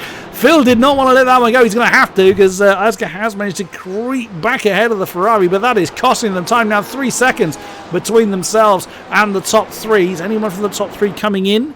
Let's have a look. I will say Phil's tried that move a couple of times, and Asger just managed to close him off. Philippe Gaillard, what's just happened to you? Oh, you've spun it, and you've hit the wall at Arnage. I wonder if he just dropped it on the AstroTurf. Oh, Mike Scapers is in. Just thinking, I wonder where he went. Right, Let's see where he is compared to Klima. Klima is still he's made his way through a few of them, actually. He's made his way past Victor Mateos. Mateos Gaillard spun out of the way, and he's got past Folk as well. So we'll see where he comes out in relation to Mike. Oh, Phil Reed has to get his guard side by side coming into Dunlop, but no, still the Ford is keeping the Ferrari at bay. Wow. That fight is got some legs on it as Paolo Martins brings his car in as well. Yeah, it's really much going to be eyes on how Scapers does against Klima. I'm trying to sort of keep through the final chicane now. Mike's just on the way. It's going to be close. Mike should just have track position. Oh, I don't know. Oh, there is. You can see on the right of the shot. That's De Bruyne coming through. That's not who Mike is interested in. There is Klima. He's got him. Can he just get up to pace before the Dunlop? Yes, he does. So Klima did close back in on Scapers, but we have reignited that battle. A few more people in. Gaillard, Matios, Moda, Fletcher, Linholt have all come in now. So lots of people getting through into the field. But now because of the pit stops, Sosowski now has 1.3 seconds between himself and Gaydemer, as Phil Reed again has gotten past Asger Hebsgaard. But Asger could well be thrown into the clutches of Enar Marinsky. Something of interest, though. Claudio Klima's last lap was a tenth faster than Dan Sosowski's. Oh, crikey. He's getting on with it. He is. Even with that traffic, he's making the time up, and he's going to there he goes. move now on Mike Scapers. Yeah, Mike's not fighting it. He's dropping back.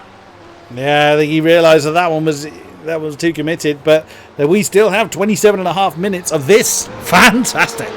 Yeah. But they all know the situation. It's that awkward pit strategy phase. You don't want to fight too hard with people. You fight, you've lost everything. Oh, here comes Hebsgaard again on Phil Reed as they come up to the right-hander. Oh, the Ford's gone for it. Whoa!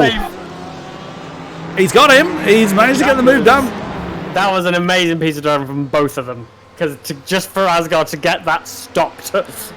It was so easy to lock a brake or get a wobble on, and Phil is not letting it go though. How close were they? You could barely see the lines underneath them, but Phil stuck right over to the right hand side. He didn't want to let the Ford get any slipstream. He's going to have to let him get some, but again he's already wandering over to the middle. He wants to try and defend from Absca. He's not convinced that the Ford wouldn't dive on the inside of him. Oh, there he goes again. That could have been nasty. I don't care. These two have decided that they're not going to win. So let's just have it out. And they've got a big old train now. They've got Elon and Kevin. Yeah. Those two are not slow drivers. So yeah, these two are just having fun out there, and I'm happy for it. Oh yeah. So are we talking about it. So let's be honest about this. Absolutely amazing stuff from all of our drivers. And Gaydemer is right on Sosowski's case. So Gaydemer has now got his foot down. And that was 1.3 seconds at the beginning of the lap. It's now just over 6/10 separates the Porsche from the BMW. So that battle has reignited very, very quickly. Let's keep an eye. Will either of them come in? Let's have a look. I suspect with the amount of drivers that have come in, I suspect the pit lane. Yeah, no. Cheeky. No, I hate that line. It's very annoying. I suspect they're getting to the end of the fuel limit now. Oh, in that 4-car train we had previously, 3 of them came in. The only one that didn't was Marinsky. So Reed, Hebsgaard and Galoo. Nicely done, Mr. Gaydemer. 351. He's brought himself back into slipstream with Dan Sosowski. That's big. That's important. Absolutely, he has. And Lasse Sorensen also into the pits. So we now have less people that haven't pitted that have. We've got probably a dozen or so cars that haven't been through the pits as yet. I'm also interested to see how that pack of 4 that we were looking at. Well, what pack of 3, because I say Eno didn't come in with them. So Reed, Gillo, and He's made a mistake. He's wide at Tetra Rouge. That's definitely a slowdown. He's going to lose a lot of time now. He's still pushing on though. He lifted off a little bit. Oh, did he? Okay. Yeah, he's still trying to lift it. He's still trying to clear it. At this point, it'll only be an incremental loss he needs to lose, but he's just got to get out of the throttle if he does. He's already outside of slipstream range. He's lifted off again. Oh, no. A shame. Braking. 1.8 seconds now behind Dan Sasulski. That was huge. Now, Phil Reed, Absga Hemsgaard has lost a position to Kevin Gillou in that battle. So Phil Reed is now the lead of that 3. He's 5.3 behind Scapers and Klima. Scapers does seem to be struggling to keep up with Klima, who set his personal best last time around of a 51.5. So he was quicker than Sasulski on that previous lap. As Chris Yardley has also brought his car into the pit along with Marvin Sluman. Or Marvin's just on the way out of the pits. So the only people that haven't now are Sasulski, Gaidemeyer, Marinsky, Parkinson, Martinson and Langham Service. So our top 6 yet to see the pit lanes. Still a lot of fighting going on, but it is going to be close. At the moment, Klima and Scapers will take over the lead unless our top guys have a stonkingly short pit stop. Yep, at the minute, the gap between Klima and Sasulski is about 41 seconds. And numbers we're looking at, say a pit stop through the entire lane, is about 48 seconds. Oh, we've lost Foku.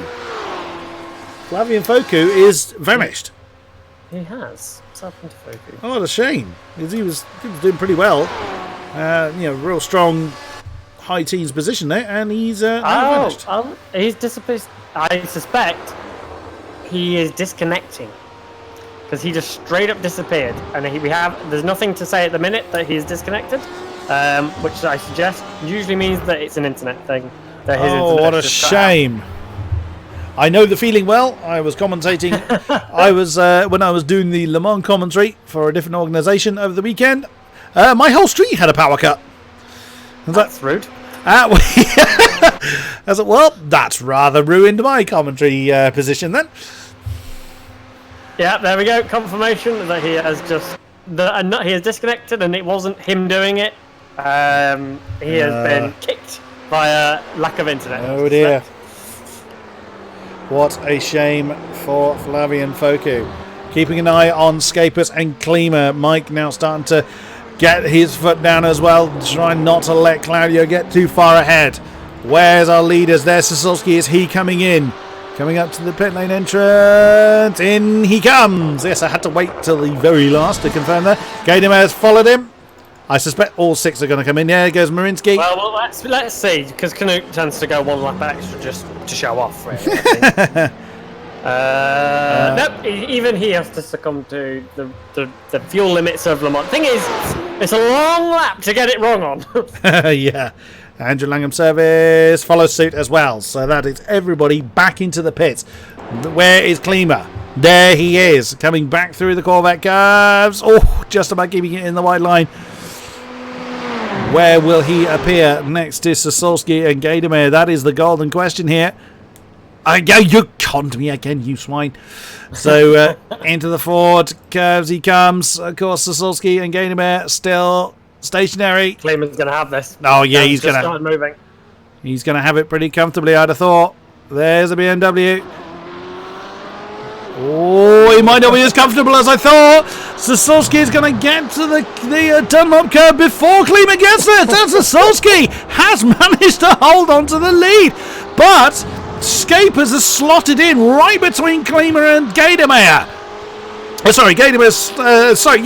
right. I doubted my own sentence. Scaper is actually slotted in between Klima and Gaidemeyer. So this top 4, although a bit more spread out than they were pre-pit stop, are back in that fight again. Sasulski leads Klima. So again, it's the geodesic pair up front. I think it was the other way round before Klima came in to serve his penalty. So that has cost Klima slightly overall, but it is now going to be much more foot to the floor as we have 20 minutes to go until the checkered flag falls.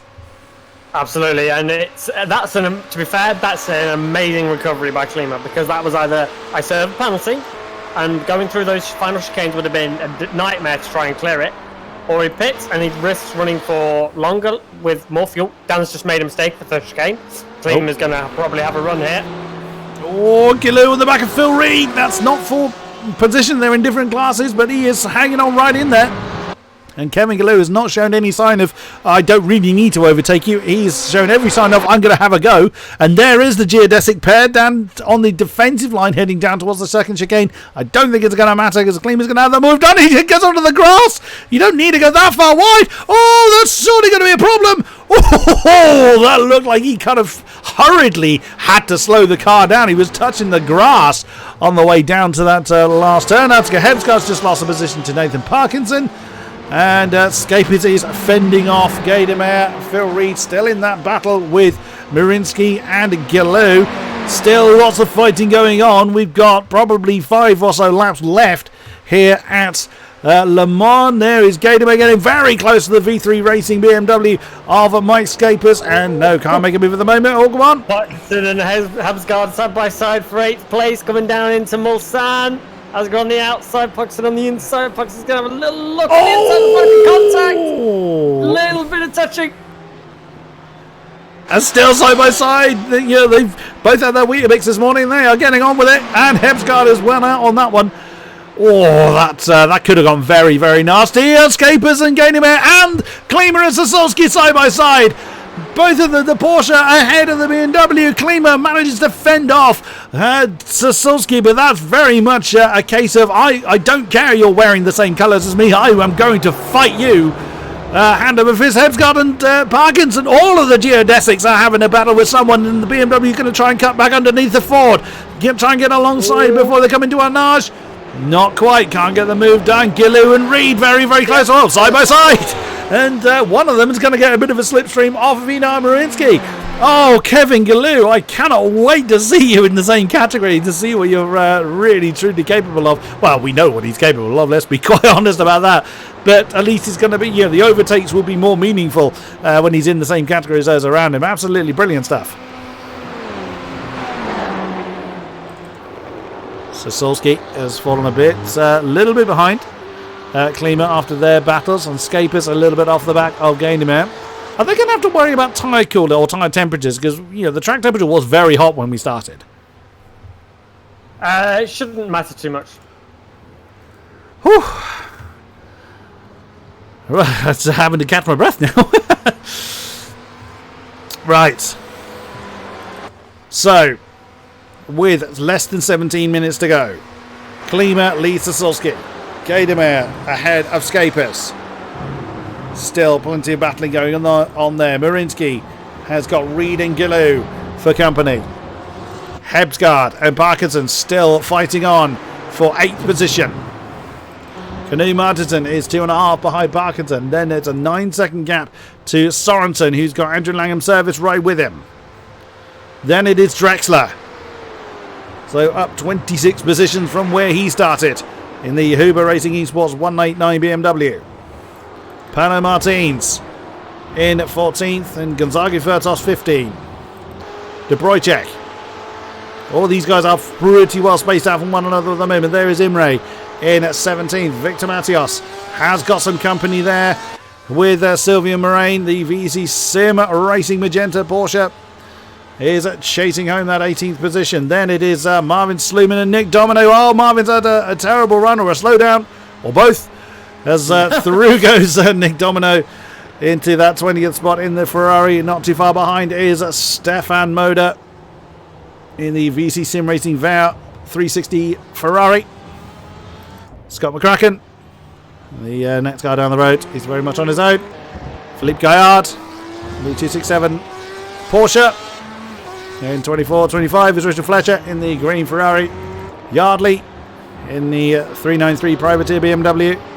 I just realised I haven't had a chance to look at he's got a very much Super Mario flavoured BMW, highly approved. Thomas Coombe in 27th in the V3 Racing Red BMW. Anthony Washington The Dreamy Racing Team, very pink orientated Ferrari. Daniel Lindholt, very much on his own there. I also approve of the Bouchard Audio Racing BMW. Up, Domino and Sluman side by side, down, heading towards the first chicane. Klima's just run wide as well at Mulsanne. Oh, let's have a look. The Ferrari under all kinds of pressure. You can see the BMW is closing in. Oh, very last second. It did. I wonder whether Klima was just not interested in defending that, because Klima would have surely stuck to that inside line if he wanted to keep the BMW behind. No? No. This sequence of corners, if you can hang it on the outside of this next bit, no, he doesn't want it. No. But it gives you the inside line for Indianapolis if you can stay on the inside. I follow. So back up into the lead then, down to Solski. They lead. They're not so run wide. Yeah. Scapers still fending off Gatorman, now 2.2 between the two pairs there. There's a lot of twos. Sorensen and Lamb Service is just swapped round. That's for 11th. So fighting throughout the field. Well, the Parkinson and Hebsgaard have spread out a little bit. Go on. Yeah. I was saying, I think that's last got a slowdown because he was lifting off a long time for breaking through. Slowdown has been the word of the day for this race, and I think a lot of drivers have had them. But the incident accounts aren't looking good for two drivers in particular. Oh, Hebsgaard and Parkinson. Yeah, they've had a little bit of scrapping. What's the limit? Isn't it 18? 20. Oh, it is 20. Oh, Hebsgaard is on 17 rather, and Parkinson on 16. So if one hits the other with any kind of force, they're both out. Yep. It doesn't apportion blame. It doesn't care. Nope. You'll both get a penalty. You both get out. Kevin Gu really pushing Phil Reed through these finals for few chicanes. He is not willing to let that AOR Hime Ferrari go, is he? No, it's a three-way fight for fifth at the minute. Very much so. You know, Minsky 3.5 seconds off of the third place battle between Gatorman and Scapers, who are 2.2 behind the lead battle of Sosowski and Klima. So very much the Alpine Stars geodesic show up front. Who's going to win out between the BMW and the Ferrari? It's certainly a question you can't put it's got to be that. You definitely can't say, it's going to be one or the other at this stage. I'm also talking about incident points. There are, as far as I can see, only two drivers that have 0. Kevin Gilou, amazingly. And Nick Domino. Nick Domino is the other one. Yep. And not even the mighty Martinson has escaped an incident point this time. No, it was actually something I was going to say. When we saw Klima down the outside of the almost on the hard shoulder, as we would say in the UK, to try and pass Dan Silski. I hate to bring up a sore subject for Klima Martinson, but in the 24-hour race, he went on that bit, and it's incredibly bumpy. Yeah. And it flung him into the wall, so that you've got to be careful going out there, as Klima, talking of which, is on that very bit of track right now. Yeah. I was just warning about. Doesn't want to be out there. No. Suzuki backed out of that one. Gatorman has actually demoted Scapers, as well as Phil Reed demoting Inar Marinsky. All the two Ferraris very close coming into that second chicane. So everybody is pressing on now for every bit of track they can get and every bit of time they can get over those that are fighting with. Oh, Washington is in. Oh no, he's in the pits. Never mind. In the pits again. I thought he was round because his speed was at 0. Oh, Thomas Coombe is in the pits again. So they've had trouble. I wonder if they've had trouble with one another. A bit of a shame. Oh, Marinsky and Phil Reed side by side. That's Marinsky back up into 5th position before they get to the Mulsanne corner. Oh, Marinsky a bit wide. Very wide indeed. That's surely going to give the momentum back to Phil Reed. But what can Kevin Gilou do in this particular situation as well? And Sosowski has lost a second to Klima. So that lead battle is about to change again. Phil Reed back up into 5th. Is Gilou going to try and follow suit before they get to Indianapolis? There he goes. He jumps out from behind the Ferrari. He's not close enough to make a move yet. Phil Reed jumps into the racing line. Oh, and again, Inar Marinsky looking like he wants to try and make a move. Phil Reed feeling the need to defend that inside line. And no, the Ferrari cannot make his way. The Ferrari, there's two of them. Phil Reed has defended that position from Inar Marinsky as they work their way through on Arch. Another pass that's happened is, there it is again, Hebsgaard and Parkinson. the Ford back ahead of the BMW, but look up front, look at the gap there. And we've got Michael Drexler and Lasso was absolutely scrapping it out as well. They were side by side up towards Indianapolis, and they're still scrapping it out right now. For 11th spot, Michael Drexler up 26 positions at the minute, trying to make it 27. Brilliant. And there's Andrew Langham Service waiting in the wings as well in case anything goes wrong. Once again, we got passes going on everywhere. That is indeed Drexler through into 11th. And wow, going for a very, very wide entrance into the Porsche curves. Absolutely fine whilst all that went on. Oh, damn you! Windows notification. I was thinking earlier I got away with those. As Phil Reed is back behind Einar Marinsky, and Sosowski is closing back in on Klima. So nothing is resolved yet at all. So we will see who is going to... Oh, there's fighting going on throughout the field. That's Guyard, McCracken and Nick Domino in that battle. That is for 22nd overall. Macios and Morena fairly close together. Oh, I thought we lost one for a minute. It was just a lag moment there for Macios. Sluman's just got past Stefan Modde as well. Oh, Scapers, you are pushing that Porsche along. Wow, that is absolutely incredibly close from all of our drivers. But does look like Klima now is starting. He opened up 1.3 over Sosowski last time. Look at that. That's the view from the V3 Racing Mike Sheppers. What can he do? Escapers. I again got the name wrong. I've only been saying it right all race long. No, he looks like he's backed out of it. Or Gator may have found another gear, maybe. But yeah, looks like Mike just biding his time there. He hasn't got much time left to bide with, in fairness. So I'm a little surprised that he backed out of that, but he knows what he's doing. We will see. Oh, and look at that right behind. That is Parkinson and Hemsgaard very, very close together. So they are very, very close. There's further back, Martins and Furtos. There they are, the Ferrari and the Porsche side by side. Heading down towards that first chicane as well. So much battling going on. Phil Reed, and there is Reed and Marinsky side by side again. The AOR Hime Ferrari on the inside of that chicane has gone back up into 5th again. This is all going to be about timing the move to perfection to try and prevent a counter-attack. Kevin Galou falling off the back of that battle as it continues to rage on with barely 3 laps remaining. And again, there goes Marinsky. He wants the inside for that Mulsanne turn. He's going to have the move done before they get there, by the look of that. And there we go. From the chopper game, you can see the pace difference that Eno was able to get on that second chicane. Forgotten Parkinson and Habsgaard fighting as well. Oh, is Parkinson going to have a big lunge on the inside of that turn? He does. Is he going to force the Ford wide? No, he's given enough racing room, but no more. And that's Parkinson to touch. Oh, very true. Yes. Marinsky and Reed again fighting, and Reed is back ahead of Einar Marinsky.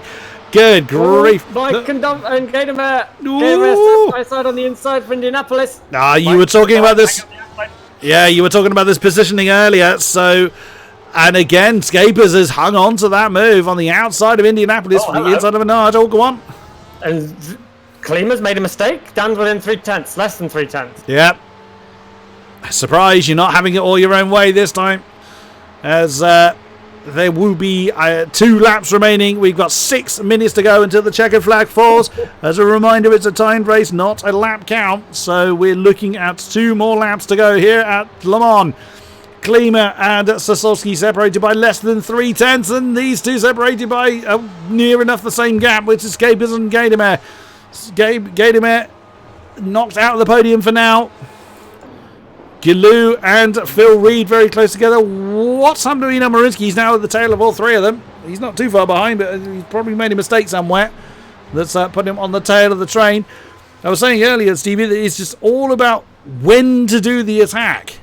I think everybody is all attack right now. Yep. Maximum attack. Everything you've got, deploy it. And Dan saying a new fast lap of the race, with 2 laps to go, is almost confirming that. Oh, Gadamer and Scapers. Oh, Gadamer. Oh, Phil Rees has taken that back with a 350.7. And he didn't slipstream off of anyone. So Phil Reed is now right with Gaydemer. Gaydemer's made a mistake somewhere. And now got Phil Reed for company. Phil could take that 4th position in the dying laps of the race from the Porsche. But Gilou, Marinsky and Parkinson, beg your pardon, he's 10 seconds back. But Gilou and Marinsky are right there as well. But all eyes, well, I say all eyes are blooming everywhere at the moment. What a terrible problem to have. This is the best problem to have. Absolutely it is. Where do we look? I think we've said that once or twice too in this season. This is one of my favourite leagues to commentate, which sounds a very salesman thing to say, but it is. It's wonderful. Sosulski really close to Klima through the first chicane, and I will say that the fight between Parkinson and Hebscott's so intense that Knut Martinson's caught up as well. So that's another 3-way fight. Oh, it is indeed. There is the AOR yellow Ferrari looking to capitalise on the fact that Parkinson and Hebscott are still side by side. The Ford has just nosed ahead, but he's had to brake early. But that's brought the 220 Ferrari right in that battle as well. Sosulski is looking to make a move on Klima. Klima goes to the inside line to try and defend from Dan heading into the second chicane. No, Dan jumped out a little bit too late. He couldn't have capitalised on it. Phil Reed looks like he wants to try and make a move on Gaydemer. He's already got it done before they get to the braking zone. That is Phil up to 4th position. It's starting to fall apart a bit for Gaydemer, but Phil very wide on the exit of that second chicane. That might be slow down. And it could well be. It will need to be honest. Oh, yeah, it was. As the Porsche's gone through. Oh, no, I think it was just compromised exit because Gaydemer has gone through, but Gilou hasn't closed in. So that is back up into 4th then for the comrade. No! Phil's having none of that. Outbreaks the Porsche coming into the Mozang turn and throws Gaydemer into the clutches of Gilou and Marinsky behind him. And guess who's also fighting? I bet you knew who I just picked up. Oh, that's it. Yeah, they do. Oh, Hebscott's on 19.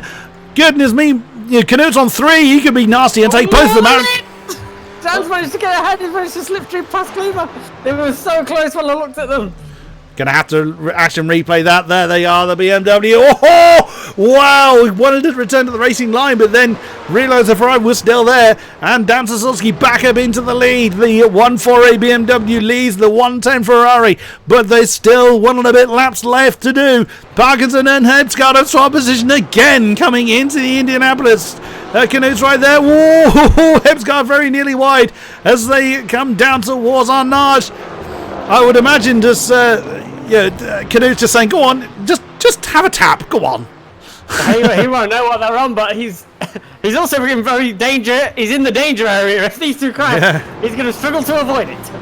Oh, Gilou's just lost a position to Marinsky. Not that that'll make any difference to Gilou's points total. But there you see Gaydemer and Phil Reed still having their battle. Here and there we go. Oh, they're gone. Did he get away with it? Oh, they got away with it. Let's just have a look, see what they did. Oh, Parkinson, you lucky boy.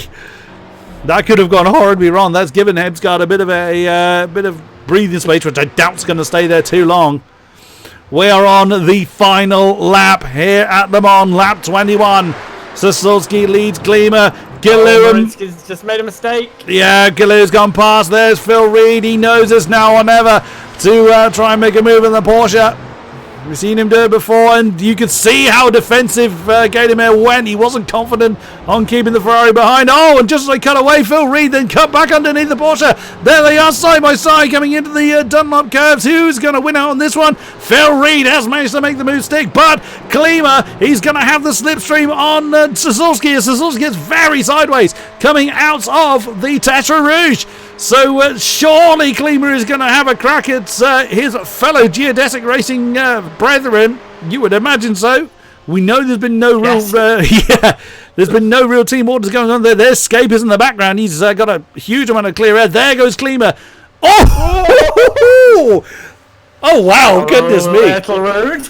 That's yes, that was a tad statement of intent from Dan Sosulski. He was not wanting to let his, I say teammate, but his fellow geodesic racer through. Phil Reed has fought off Dominic Gaydemer for 4th position, right behind Gilou and Marinsky. Keep an eye on the lead battle still. Oh, look at that. In that shot, you can see right the way down to Drexler. I think it's Drexler at the top there. Oh, Klima, is he going to make a move around the outside of the second chicane? Oh, Sasolski's having none of it. Stirs up. Oh, no! That was a netcode problem. There was no impact on my screen. And Sasolski is round. Oh, he will feel robbed. There goes Scapers through into second.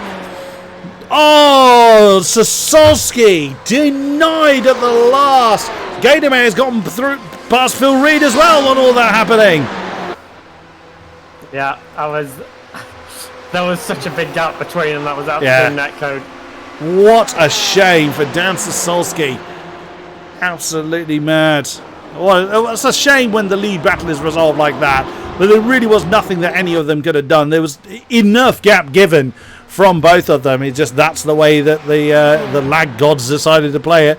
Oh, look who's still fighting. Hebsgaard and Parkinson. This being so careful, but Martinson right there to capitalise on it as well if it does all come wrong. I mean, all he needs to do is just tap both of them. No, I'm not encouraging you to do that, but still side by side. That could happen at any point. Oh, goodness me, and Martinson is just waiting to part the waves between all of them. We got the chopper cam. Whoa, Hebsgaard. How have you not made contact? Oh, that was again contact. They got away with it again. Oh, no. That'll do it. Well, very dramatic finish for those two, but not the way they would have wanted. So that is Canute up to 8th, and everybody there down with promoted 2.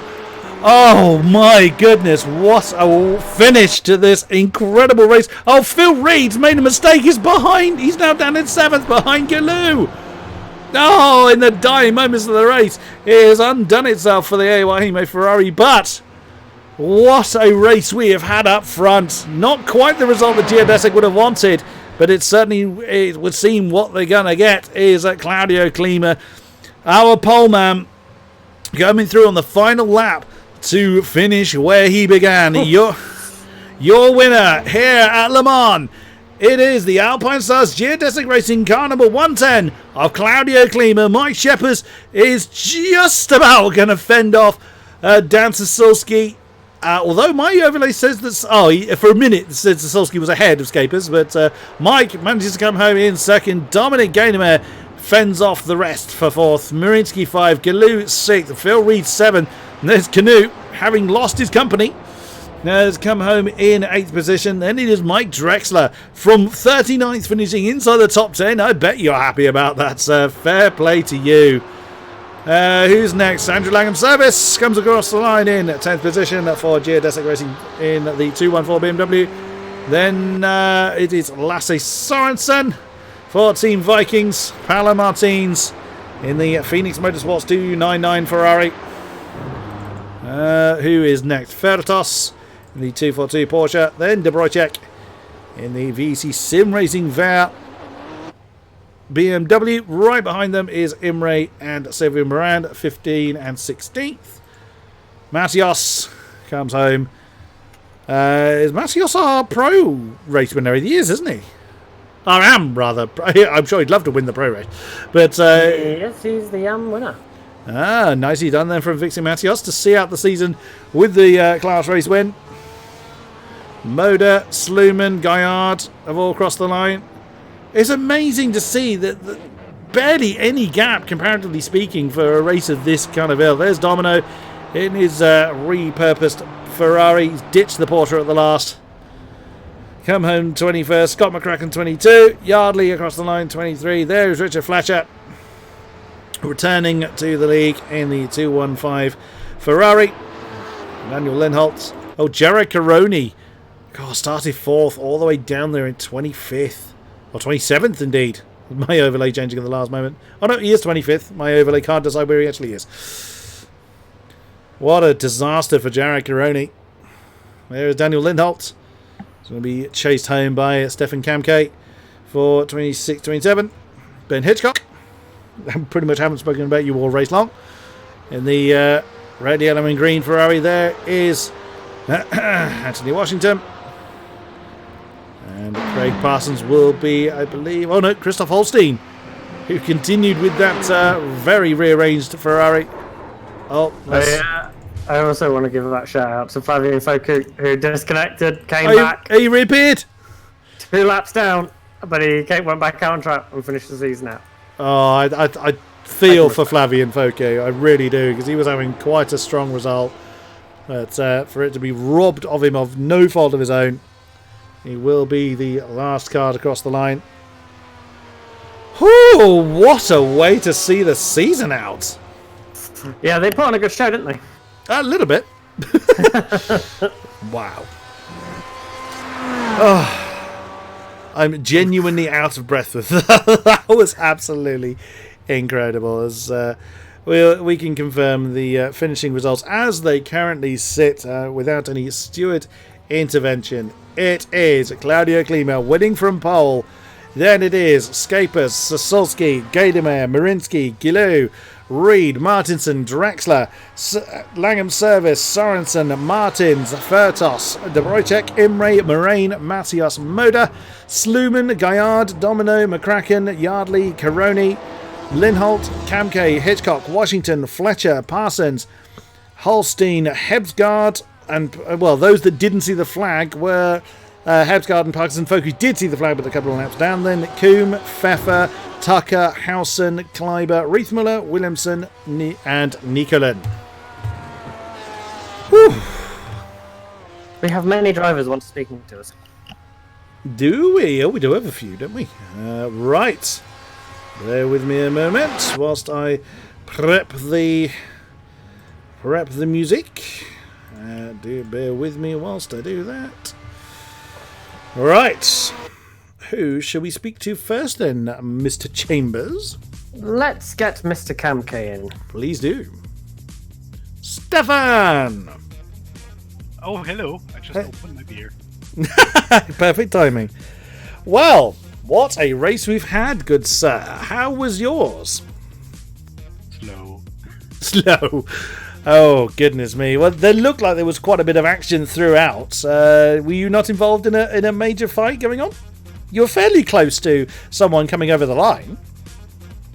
Yeah, I gained 2 seconds on Daniel in the last lap, but it wasn't enough. Early on there was a bit of battling, but I tried to just stay out of it to keep my car clean. Pitted early and then just tried to find pace, which I didn't. Right. Well, will Acme Racing return for next season? I gotta skip, unfortunately, season 7 due to real world commitments. Denied. Back in the... Sorry, carry on. Yeah, I'll be back in the autumn. Awesome stuff. Well, thank you very much for providing, if nothing else, a very... your livery has always made me smile, Mr. Kamke. But thank you very much for being part of the season, and good luck for the future.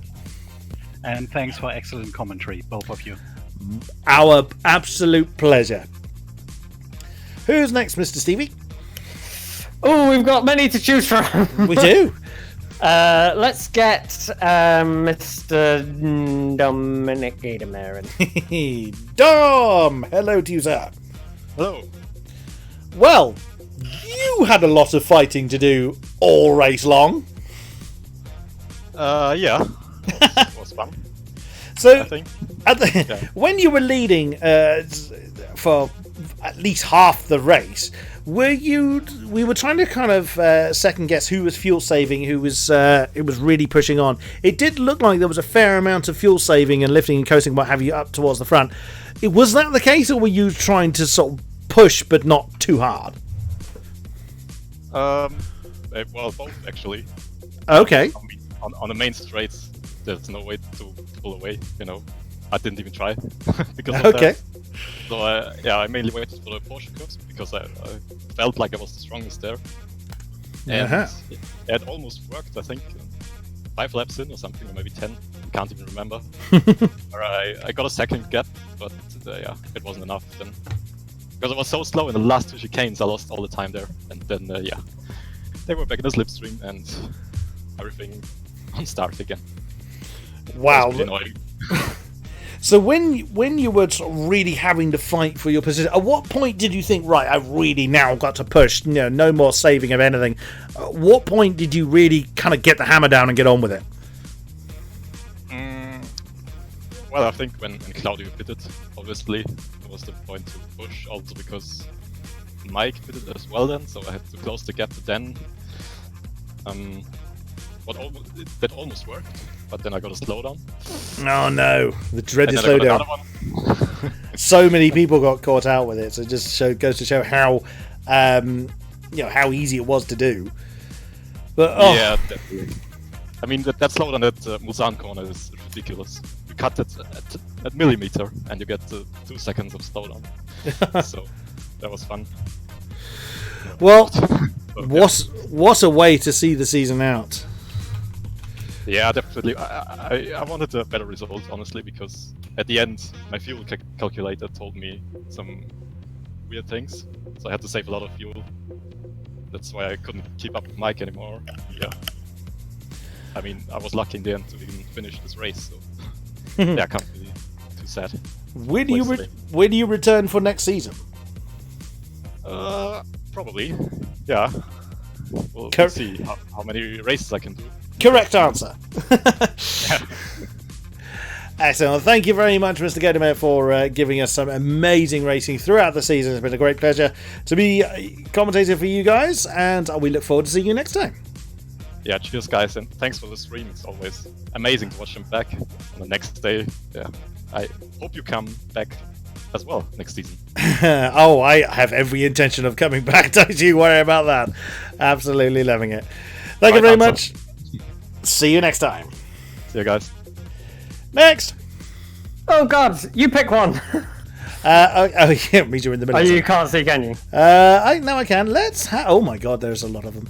Let's have. Let's have Mr. Reed. Mr. Reed. Dad. I've been called worse. Well, you seemed a little susceptible to the slowdowns at the worst possible time. I don't remember. Slowdowns? Or it looked like it from our perspective. Yeah, I think every single one of them. I thought, you know what, I can fight back from this one. It's all right. You know, people looked like they were having some fights and fuel saving. I was like, well, I can catch that and be fine. And it pretty much was like that, apart from, so the only one that really annoyed me was the one on the final lap, where I didn't really have enough time to sort of do anything about it. Recover from it. Because I was sitting there, I was sitting there kind of on for third, I think. I think I could have had Dominic. And then I decided that actually, 7th is more fun. Oh, goodness me. I mean, was there any point where you thought you could relax, or were you just constantly, punching and counter-punching those around you? Oh, I was chilled the entire time. I thought I could trust everyone around me for sure. Definitely wasn't anyone that was pushing over the limit. I think it was all good. I had. This is why I do it. A lot of people feel the same now. Just racing's more fun, so I don't. There's no pressure, there's no stress. It's just chill and hope not to die. Next season? Not for me, actually. I'm looking forward to seeing it from the outside. Just watch it, probably watch the stream, see what happens. I'll possibly back for season 8, but I'll probably be spending too much time doing other stuff. No. Are you telling me there's not going to be a season 8, Stevie? Is that what's happening? No, we're denying you not being part of next season. Oh. We do not accept your reasoning, therefore you must. Ah. That's how that works, I'm afraid. Well then. Okay, I'll take part in next season on one condition. Mm. Stevie knows the condition. Well, he won't know the condition, but he'll know the condition when I say that there's a certain thing that I think's happening next season that I can't reveal, that has potential to be something. Are you going to be singing the anthem every time, as you did in Virginia? I mean, Does anyone know the Australian national anthem? Can I sing that? I'll sing that. Not off the top of my head.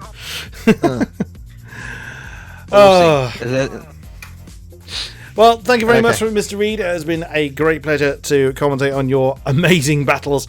And good luck for the future. We look forward to seeing you again. Thank you very much. Take care, guys. Who's next, Mr. Stevie? I think it's only fair. We haven't spoken to him all season. We'll get Kevin Gillou in. Ooh. Kevin Gillou, welcome to you. Hello, guys. Sorry for my English, but it's very bad for me. It's a downside better than our French, so don't worry about that. Well, what an amazing performance you've put in. I've said many, many times that your performance in the Pro-Am category has been outstanding. How are you feeling moving forward into, potentially into the Pro category? No problem for me. Pro category is very competitive, and I'm competitive in my head, so I'm okay for go to the.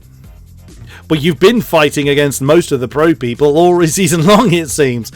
So, I mean, was that always the goal? Was that always the aim to get up to that category as soon as possible, or were you just taking the results as they came? I don't know. A fair answer. And you did some amazing battling with several pro drivers in tonight's race. You must be quite pleased with how you performed. I battle with the pro, but I don't pass because it's not my category. I'm in Pro-Am though, so I don't pass other driver, but I try to go, but it's not my category. So. Fair play to you. We admire your fair racing. Will you come back to us next season? Next season, no, but next season, yeah. Awesome. Cannot wait. We look forward to then. Thank you very much for taking part, and good luck for the future.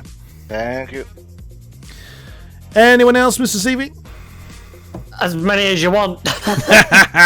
Let's get the one that's helped us with this broadcast. Yes, Mr. Domino. Hello. Well, firstly, thank you for the hashtag on the front of your car. That was very, very kind of you, sir. Yeah, no problem. It's gonna be there for the coming season. You beautiful, beautiful man, you. Why don't I get a hashtag? I just knew you were going to say that. Because the season haven't started yet, Stevie. There you go. There's no we can't capture you in a hashtag. He is too elite for that. I don't know what you just said. He's too amazing for that. Exactly. Yeah. So, you had a lot of fighting as well to do, and not always in your own category as well. So, how did today's race go for you? Mixed emotions. Because we actually had a very good qualifying. The car was amazing. And when we got to the start of the race, it was just fighting with the others, but had a quite a hard hit with somebody, which damaged the floor of my car, and from there on I was just a sitting duck, and couldn't really challenge Victor again. He's just it's getting annoying because he went away from me last time as well. I need to beat him. But yeah, I mean, you were still putting in some amazing performances. If you were in a wounded car, that's even more incredible. Yeah, but I've also I just did the 24 in a LMP, so this is nothing. Just learning a new car in a matter of minutes and go out there. But no, I've always been strong at Le Mans, so it's one of my favorite tracks. I think I have over 1,000 laps here in different cars. Yeah. Wow, fair play to you. Next season then, Mr. Domino? Yeah, I'm gonna go with the Ferrari. The Porsche haven't really been. It has been a love-hate relationship. The BMW just killed me at the beginning, so I think I'm gonna go back to to the Ferrari and just you know, gonna win next season if everything is there. And Awesome stuff. Thank you very much then, Mr. Dominic, and thank you again for the incredible graphics work you've worked on every single week for all of our racing broadcasts. It simply would not be the same without your incredible hard work. And thank you for you two for sitting and just looking at the 42 plus fools driving around in a circle and commentating on it every single time. Thank you for that. It's very good. So I will actually look at it now. So it's been a great pleasure. Thank you very much, Nick. We'll see you next time. See ya. Bye bye. Mr. Scapers is in the interview. I think we'll have him and call it a day. Okay. Hello, Mike. Oh, hey. Well, that's unexpected. Well, thank you for joining us in the interview box. Well, didn't you have a lot of work to do? Well, you want to hear the honest story or the fun story? Whichever one you wish to give. Actually, it was pretty boring. I was just sitting in slipstream and trying to save fuel. That's basically all I did. I actually was doing a couple of overtaking moves just to have some fun, because I mean, Le Mans is just slipstreaming for the pros, so true. Not really that much going on. But at the end, I had a nice fun battle with Dominic. I don't know if you guys saw that, but that was, I think, the most fun I had. Oh yes, we saw that. So was it sort of after the pit stops that you sort of felt the need to push? Yeah, I was trying to be different in terms of strategy. I basically wanted to pit when Klima pitted, but when I saw him pitting, I was like, okay, I'll stay out then. Yeah, that caught all of us by surprise. Yeah, but I still wanted to be different to what Dan was doing, because I was never going to overtake him and drive away. He was too quick in a line. So I pitted a couple laps early, but my tires immediately just gave up on me, and I had no pace left. So I let Klima by, and I couldn't even keep up with him. So wow. That was basically it. And then I got with Dominic. I won that battle, luckily, and then I got gifted too. And next season? Yes. Awesome. Yes. I got my army of Fords waiting. Well, good luck for then, and thank you very much for the amazing performances you've done throughout the season. Look forward to seeing you again next time. Thank you for commentating. It was a pleasure. Pleasure all ours. Thank you very much, Mr. Scapers. Are we saying that right, by the way? Oh yeah, are we anywhere close to saying that right? Yeah, the last time you said it was pretty good. Like, Scapers is how you say it. That's as close as I'm ever going to get. We'll stick with that. Yeah, that's good enough. I'll take it. Thank you, Mike. We'll see you next time. Good night. And that is going to conclude this evening's race and this season for the GTE League. Thank you very much to those that have been with us throughout the stream. A great pleasure, as always, to have you with us. Thank you very much, Stevie, for accompanying me in the commentary box, and sometimes not even live. Your due diligence has been amazing, good sir. A great pleasure to have you with me. Yeah, it's been certainly tonight with a few technical hiccups, but we've soldiered on nonetheless, and it's been a brilliant season to talk with you over, and I can't wait for next season. Like I said earlier, sign up straight tomorrow, and because it's a little stream, and if people who watch stream are going to find out something interesting. KK, tell me something you'd like to know about season 7. Tell me as much as you're allowed to give about season 7, sir. I'm dictator. Ask me a question, and I'll give you an honest answer. Oh, I wasn't prepared for this bit. Exactly. This is why it's so more fun. How big a grid are we looking to fill for next season? That's the worst question you could have asked. We aim for, well, the maximum was 50, wasn't it, for this season? 50 will be the grid size again. I don't think we'll warrant a second grid unless we go crazy numbers with sign-ups. But I suspect it will be another 50-car grid and 1 million reserves. Where will we be for the first race of Season 7? That's a better question. So, round 1 on the 17th of June will be at Spa-Francorchamps. At night. Oh! I remember fondly saying we should have had night at Indy, and you said no, we shouldn't. So and it's a proper night race. I was going to say there's no track lighting there, or very little of it. I seem to recall. The race will start at midnight. Nice. So yeah, we'll be back in not next week. Week after, 2 weeks for round 1 of season 7, assuming that people sign up and people want us broadcasting again. And also, just between you and us, you and I, all of these compliments, we should charge more. Oh, we'll take that up with the senior management. How many night races are we looking at? Is it just the one, or? I think we're on. I can't give you too much information. No, well, there is that, because we did do Sebring. I seem to remember in the dark. We did do Sebring. Sebring, I don't know. Obviously, might not, probably won't be on the calendar. Well, I'm looking at 2, maybe 3 night races next season. Ooh, lovely. That is another thing to add to the list of to look forward to. But there is plenty of other racing going on between then and now, so do come back to us as soon as you possibly can. But until then, thank you very much. And signing out for the last time on Season 6, we shall be back, of course, for the next season. Thank you very much, and good night!